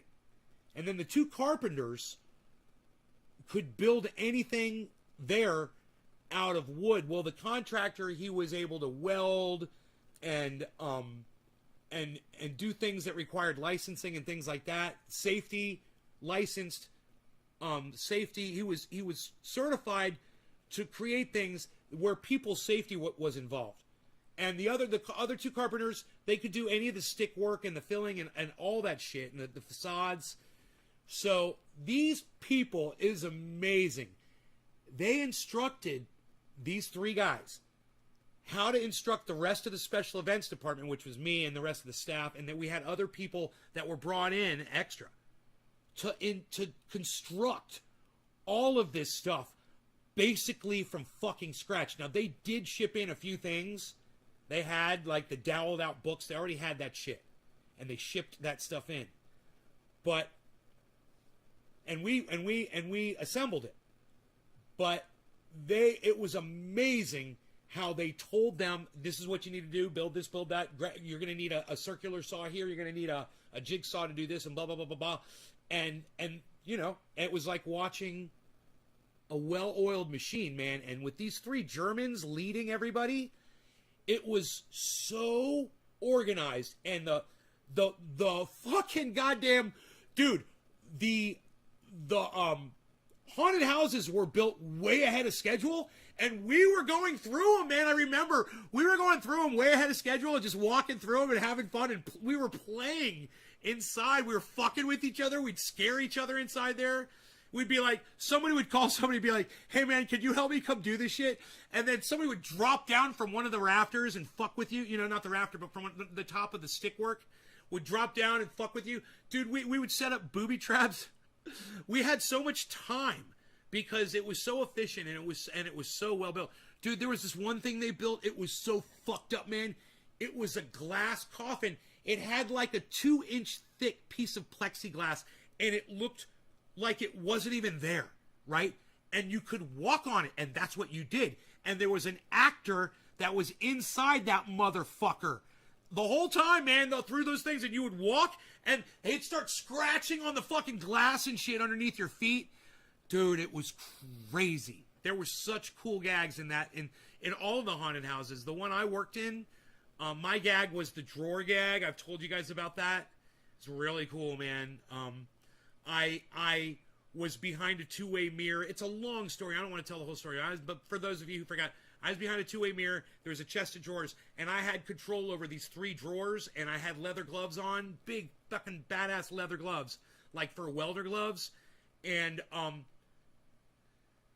I would slam the drawers. You know, people would come through, and I could see as people walk in, I would open the drawer, I'd move the drawer, and then eventually I started putting my hand in the drawer, and I would move my hand, and someone would come over and be like, dude, that's a person. And they would grab my hand, and I would grab them and pull their fucking hand by the wrist into the drawer and start closing the drawer on their forearm, and they'd start screaming like little bitches, and all the people that were with them would be laughing at them and would run out of the room and shit. It's fucking hilarious. Yeah, so that was my thing. I was the drawer guy. It was great. It was unbelievably fun. I did that for weeks. You know? 2 years in a row. So, yeah, Halloween Horror Nights at Universal Studios. It's nothing like the commercials. Dude, it's way bloodier and scarier and creepier than they put on the commercials. It's funny. They show people like Dracula in this big costume or Frankenstein walking down the street, and people like, you know, oh, and fireworks and parades. Dude, it's all about the haunted houses. That's it. Everyone goes to Universal Studios on Halloween Horror Nights for the haunted houses, period. Those lines are so fucking long, man. That's part of the fun, are the lines of people. Seriously. It's part of the fun when you're working there. The lines are so goddamn long. People are just dying to get into those haunted houses.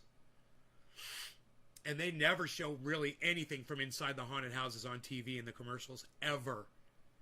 It's scary, man. They do a good job. And there's a place, there's haunted houses in Orlando, downtown Orlando, that put that to shame. I mean, there's like set up haunted houses. They open up, they're seasonal, but they're ready to go, and their actors are beyond crazy, and they will scare the fucking living. We've got in Orlando, there is a haunted forest, and you walk through the goddamn woods for this one, man. It was fucking scary as fuck. They had some real good ones, man. My friend actually moved in to one of those haunted houses. It was this giant, big old house, and they used it. You know, they would march people through there, and he bought the fucker, man. He rented it and lived in there. Fucking crazy times. I'm sure that house has been demolished. Or some that will pay money if you make it all the way through. Huh. You get a prize. It's crazy. I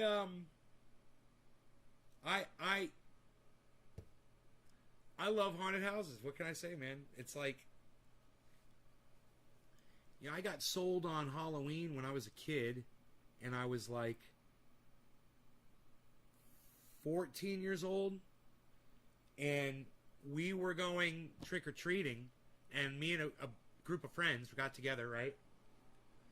And I remember this one girl, she called me, and she said, I want you to come over to my house. And I said, okay. And when I got to her house, she was wearing a full-on French maid's outfit, flirting with me. And I was a little kid, you know, I didn't realize what was going on, really. I had fun, and I'll never forget it. But I was stupid, you know. And ever since, though, I realized girls get pretty sexy on Halloween. It's a lot of fun. You know, so I kind of got fixated on Elvira as a kid. And it was always going to Halloween parties growing up, man. And girls are just wearing bustiers, bare bellies, sexy as fuck. And you're just like, oh, I love this holiday. This holiday is for me. All other holidays bow before this one. This is the number one holiday. So Halloween became like my thing, man. You know, I got sold on the whole sexy girl thing. And I started hosting Halloween parties at my house, and women would come in scantily clad Halloween outfits, man, and we would party all night and sometimes into the morning. And it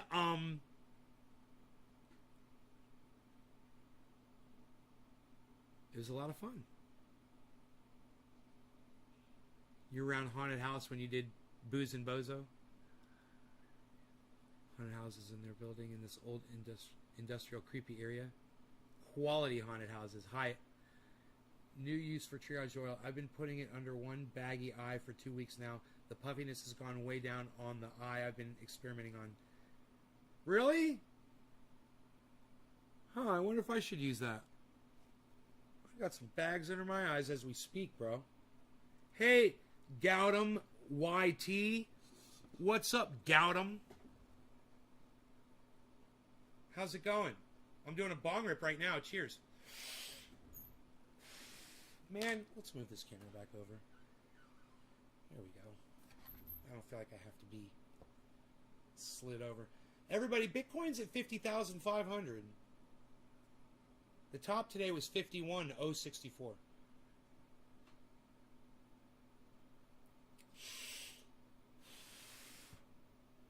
Oh, I thought it was Billy that said that. It was Karen.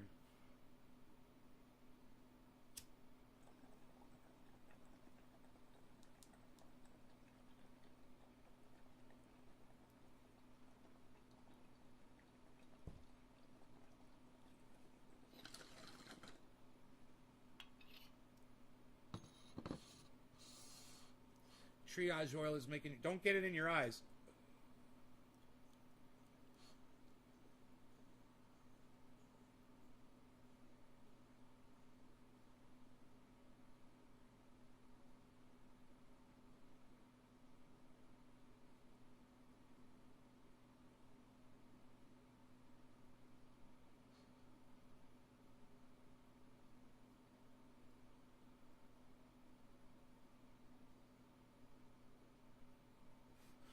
Wow, there's a nice breeze blowing through the door. That's nice. It's 73 degrees outside.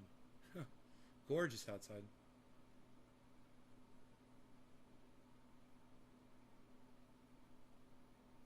What don't I use triage oil for? That's the question. Huh.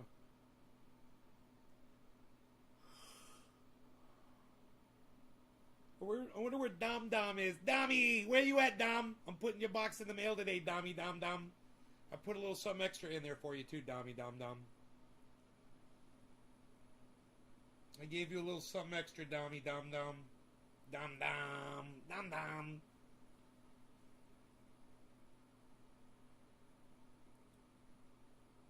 Triage oil is great. I use it a lot, man. It helps me so much throughout my day. I'm so glad I invented it.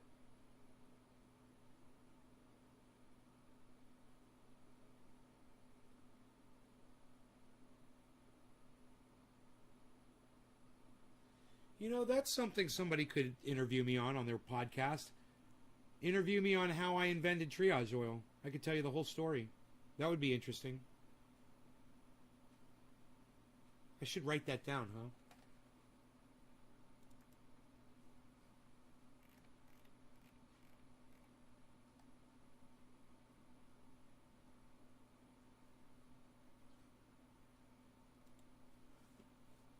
Huh.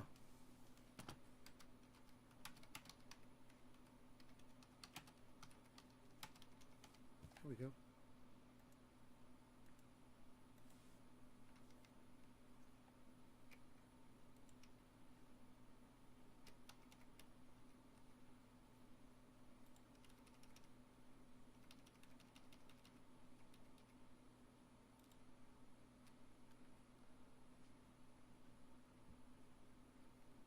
Here, my topics to discuss: organic growing, off-grid living, pain relief, how I invented triage oil, cannabis history, use, concentrating, conservation, podcasting, solar power.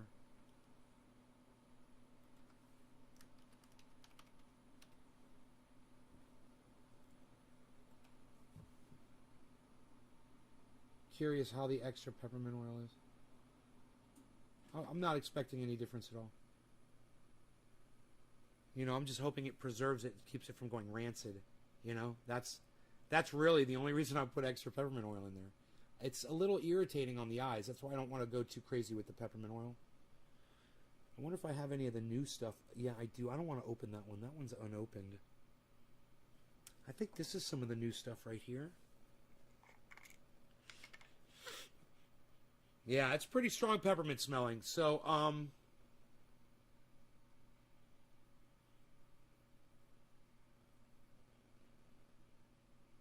yeah, I think this is the new stuff. This is full. I fill my jars up from time to time. Here's an empty jar right here. I'll fill that one up. Dude, Rogi's so cute. Do you guys see Rogi sitting here?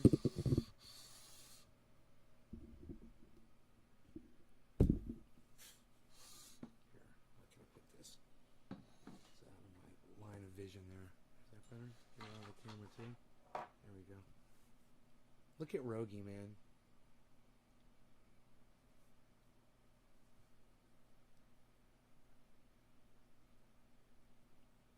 Why you beesling? J-Bun, you're waiting for your oil to arrive. 482, guys. That's where Bitcoin is. 490. 490 is the high.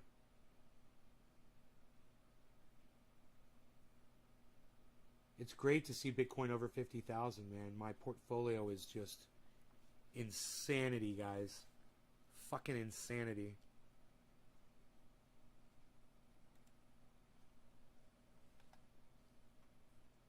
Oh my God.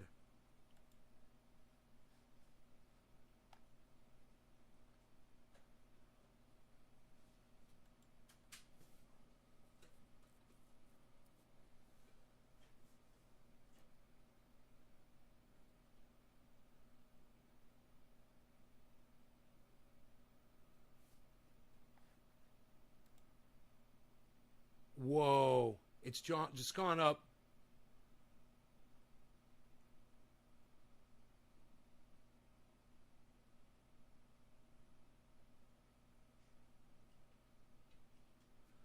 Dude, it's just gone up to fucking 14%, man. You guys, they're saying Bitcoin's going to go to $1 million. I mean, both Lark Davis and Guy from Coin Bureau were discussing Fidelity's report that Bitcoin's going to go to $1 million. The chart keeps going up to $1 billion a Bitcoin as it progresses through time. It keeps 10xing.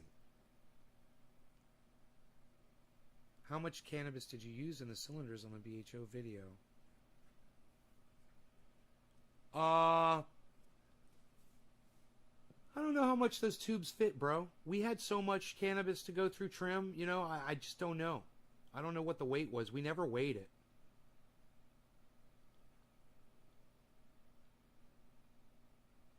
Those tubes are huge. Those tubes will probably hold 2 pounds each. The big ones. The big blaster. The smaller one, you know, I don't know. Nowhere near that amount.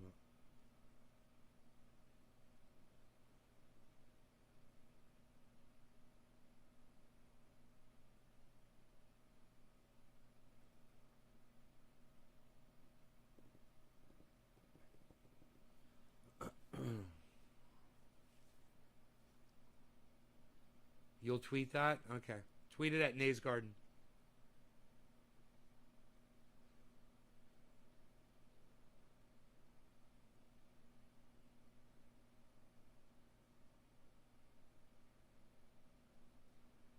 We got a yellow marker, guys.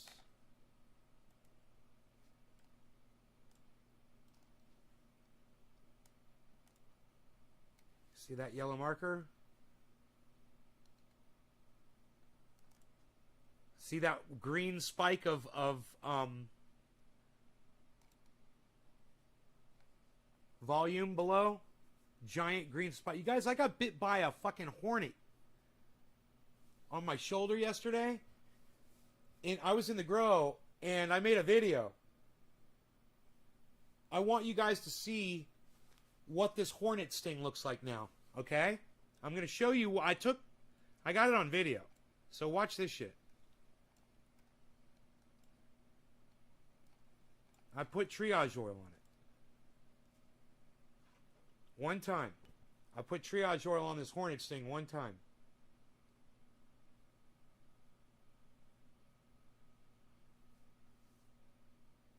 Hold on.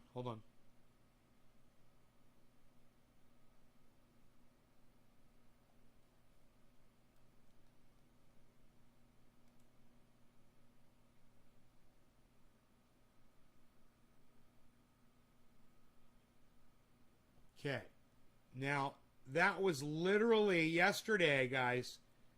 That was a welt and a hole right there. You look at the freckles. You see the freckles? Okay.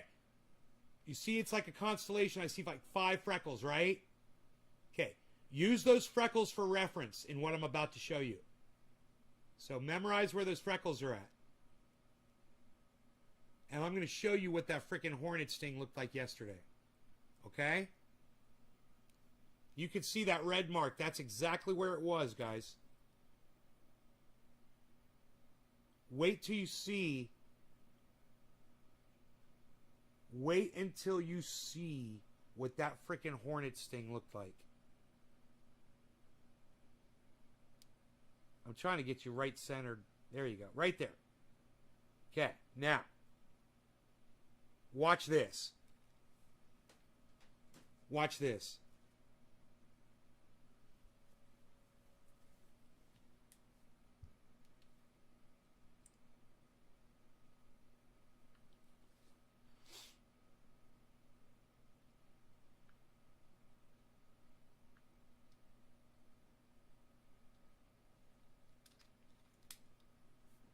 What's up, everybody? Hey, from Nays Garden here. I just got back from my grow. I was down there without a shirt on, and I was picking some pole beans, man. Eating them. I was having so much fun. And then I got stung by a hornet. just hanging out down there. You know, it was almost nighttime. They're usually asleep. But there might be a nest somewhere inside where those pole beans are at. I don't know. But just out of the blue, man. So I'm sitting here and it's in pain, right? I grab some triage oil. And I just want to make sure that it still hurts, right? Before I put the oil on. I'm just going to sit here and wait. Look at that welt. That fucker got me really good. He got me really good. Ow. Fuck, dude. Yeah, it still hurts. So now I'm going to put the triage oil on it. It's like, I don't know if it hurts totally. Oh, yeah, it hurts. Look at that. Now I can just rub. Look at that. It hurt to touch it. Look at that. Oh, it's right here. I couldn't even tell where it was. It's right here. Oh, just rub it in really hard, right into the sting. It'll make you like a goddamn beekeeper with a fucking beekeeper suit on, man. There you go. TriageOil.com, man. Go check it out. Check out my my tweets at Twitter. It's at Nays Garden on Twitter. And yeah, and check out my three times. That was a welt. Look at the thing. Fucking got me good. Check out my 3 times daily podcasts all over the internet under the name Nays Garden and Ben Shader on Facebook. Love you guys. Take care. No law regarding cannabis. You guys see that friggin' welt? That, and not only that, not only did it make the welt go away, it made the pain go away instantly. And that was a hell of a sting. That thing got me good, man. It put a hole.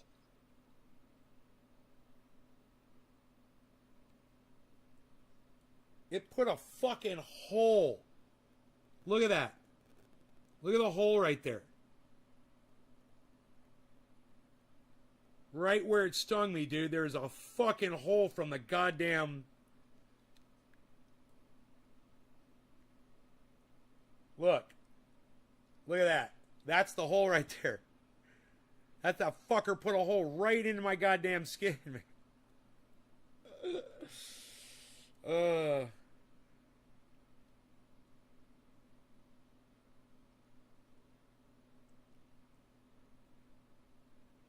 That's when it was still bleeding.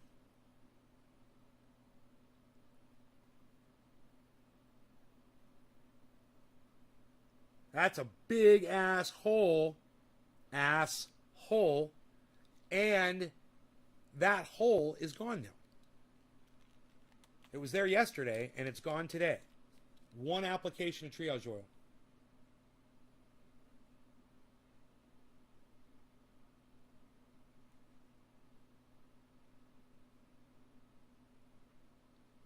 God, I got so many apps open. Holy shit. That's not helping my show at all.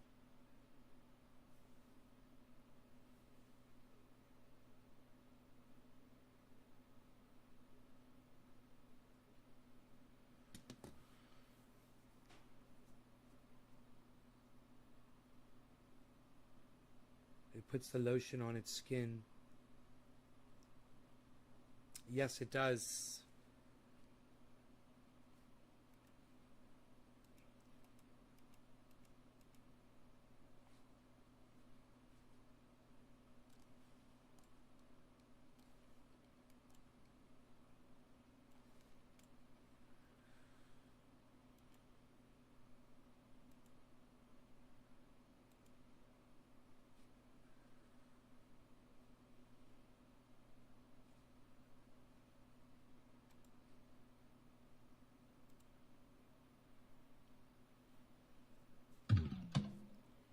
I love those fucking things, dude.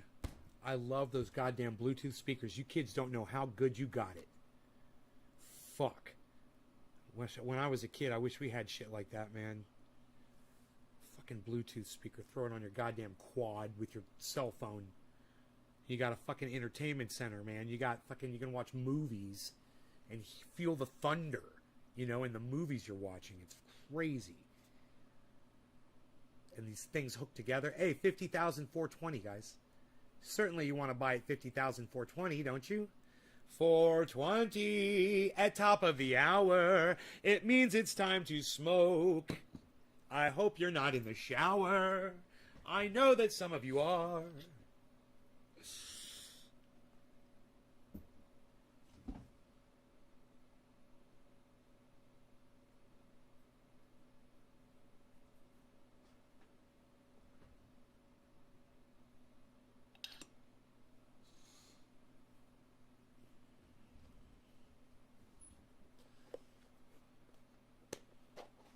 You guys still with me?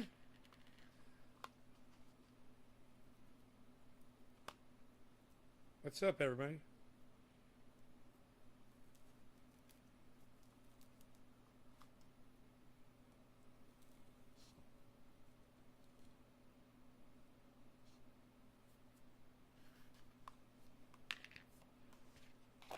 Dude, that girl was soliciting people. I mean, it was beyond that. She literally had private fucking sending photographs of herself to men and shit like that. And I sit and I think about that, and I'm like, why am I so good at this, man? How are my plants doing? Oh, they're fucking doing amazing. You know? They are doing amazing.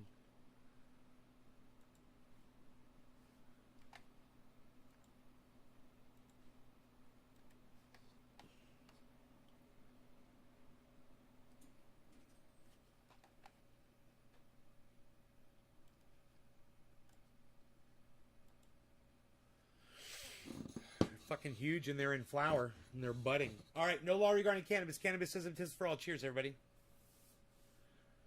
Oh, and the ones downstairs are fucking. Oh, they're beautiful. My downstairs grow is crazy. 3,000 watt grow indoors. Great grow. Just sprayed for bugs yesterday.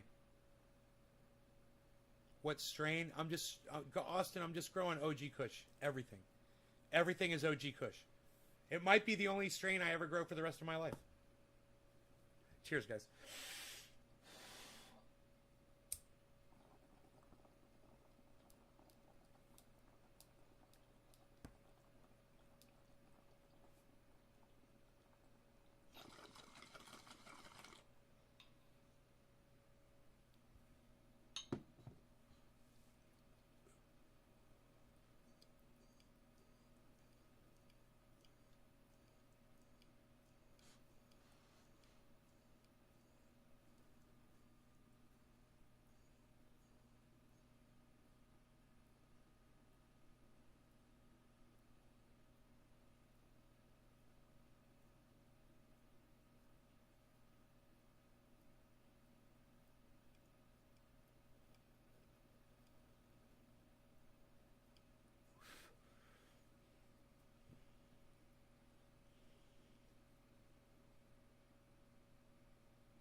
You guys, yeah, man, I got buds. Of course. It's in full flower, man. Where have you guys been? I guess I've been making grow updates and not showing them to y'all. Or you've been missing the grow updates that I've been showing on the show. Dude, I'm thinking about another cup of coffee here. You. Rogie, I love that you're here. I can't say ours when I talk to Rogan. He's my baby boy. That's what Cobra Dad calls his dog too. Rogan's brother, his baby boy, Jimbo. I love it. I'm like, yep, this is my baby boy. Dude, that looks so fucking awesome. You guys, look at this camera view right here and tell me how fucking awesome this is. This is one of my surveillance cameras. I generally don't show you guys this shit, but it's no big deal. Here, look.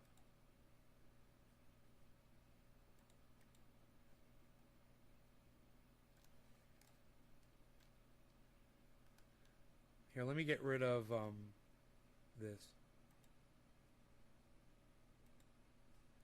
How fucking cool is that?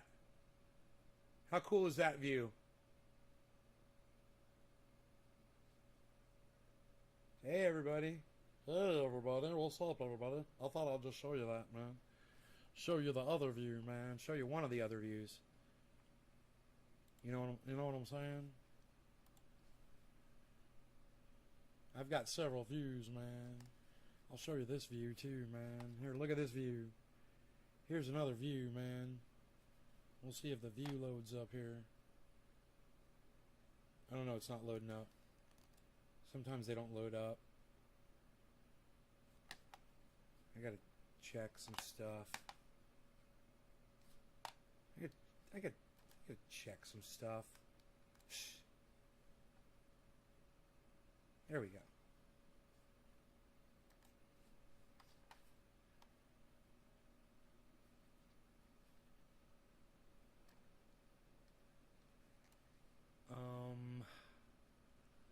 Let's go like that. I will go like that. Oh, not like that. I will go like that.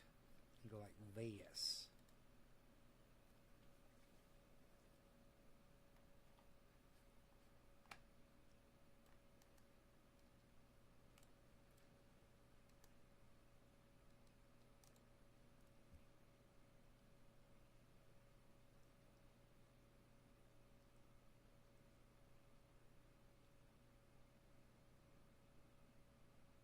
No, Josh G, there's nothing. You just go to switch to 12 and 12. I go from 24 hours of light. When I want to go into flower, I switch to 12 and 12. I'll be doing that really soon in my downstairs grow after I pull out a mother plant. Or maybe even more than one mother plant. You harvest so much bud. Are you able to smoke it all before it starts going bad? No, Austin, I am not. It does start going bad over time. I don't have a freezer. If I had a giant freezer and a big giant vac sealer, man, I'd be able to save this stuff a lot longer. I'm not set up like that. I should be, you know. I'd like to get a couple of freezers, even if they're just, you know, giant outdoor meat freezers.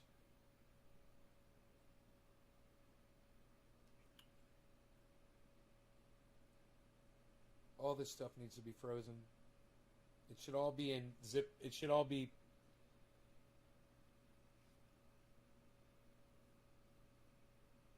vac sealed and frozen. Dude, I started eating the pole beans yesterday, guys. There's going to be pole beans out there right now. You want me to go get you some? I'll go get you some. Maybe I won't get stung by a hornet this time. But I'll go down there. You'll see me down there. I'll go stand next to that plant so you can see how big it is. It's 9 feet tall. That plant's 9 feet tall right there. I'll grab some pole beans, and Rogie loves pole beans too. Don't you, Rogie? Yeah, I'll go grab some. I'll be right back.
Look what I got to show you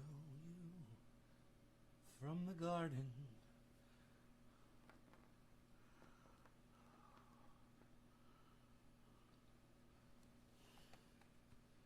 Yeah, they smell great.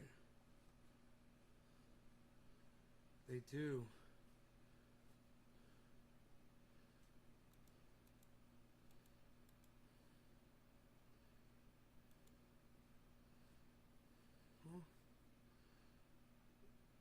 Oh.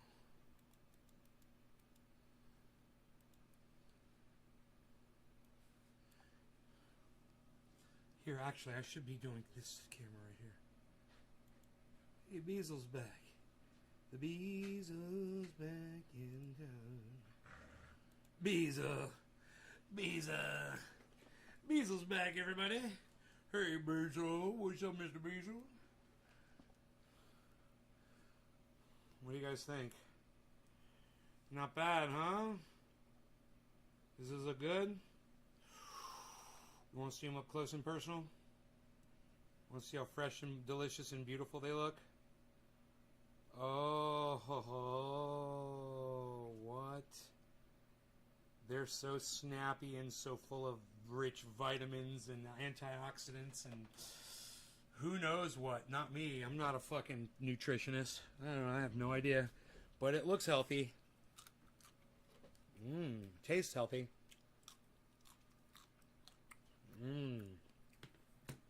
Sweet.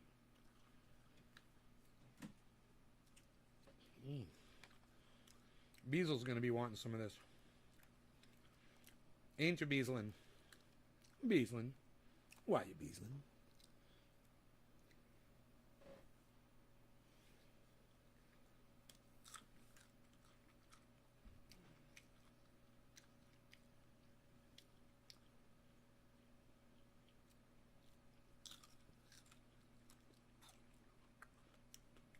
I don't have sugar snap peas, no. No, I'm just growing these pole beans.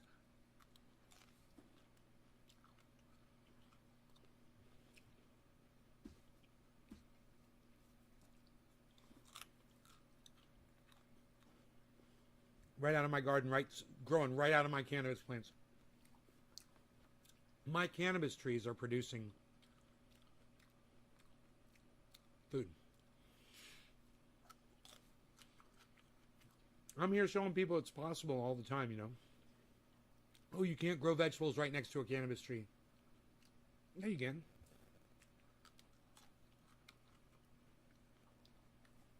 These are not suffering at all, trust me.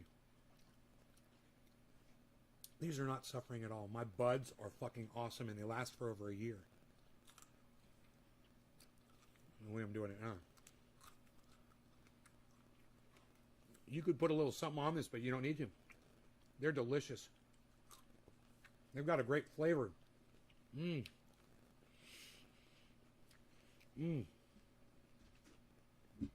don't need to cook them. You don't need to cut them. You don't even need to cap and tail them. You eat the whole freaking thing. The trick is you get them before the seeds start becoming white. Once the seeds become white, then you just, you know, you can still eat them. But those are plantable seeds.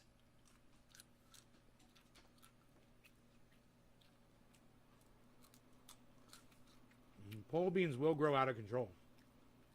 They're crazy. They'll take over everything. So guide them correctly, because they'll start wrapping around your buds. Have a trellis and run them on the trellis. I've got one ornery vine right now. It's going around the bud. It's just one wrap. It'd be really easy just to pull now it'll be easy to pull it out. Once it gets to a point, it probably wouldn't strangle the bud. It probably wouldn't cause a problem. And once you harvest, you know. But you want to try to leave that pole bean vine alive, right? So it's a better thing to not have it tangled in there.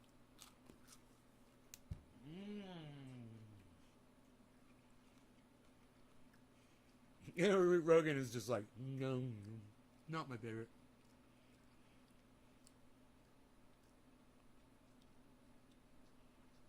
Right out of the garden, man.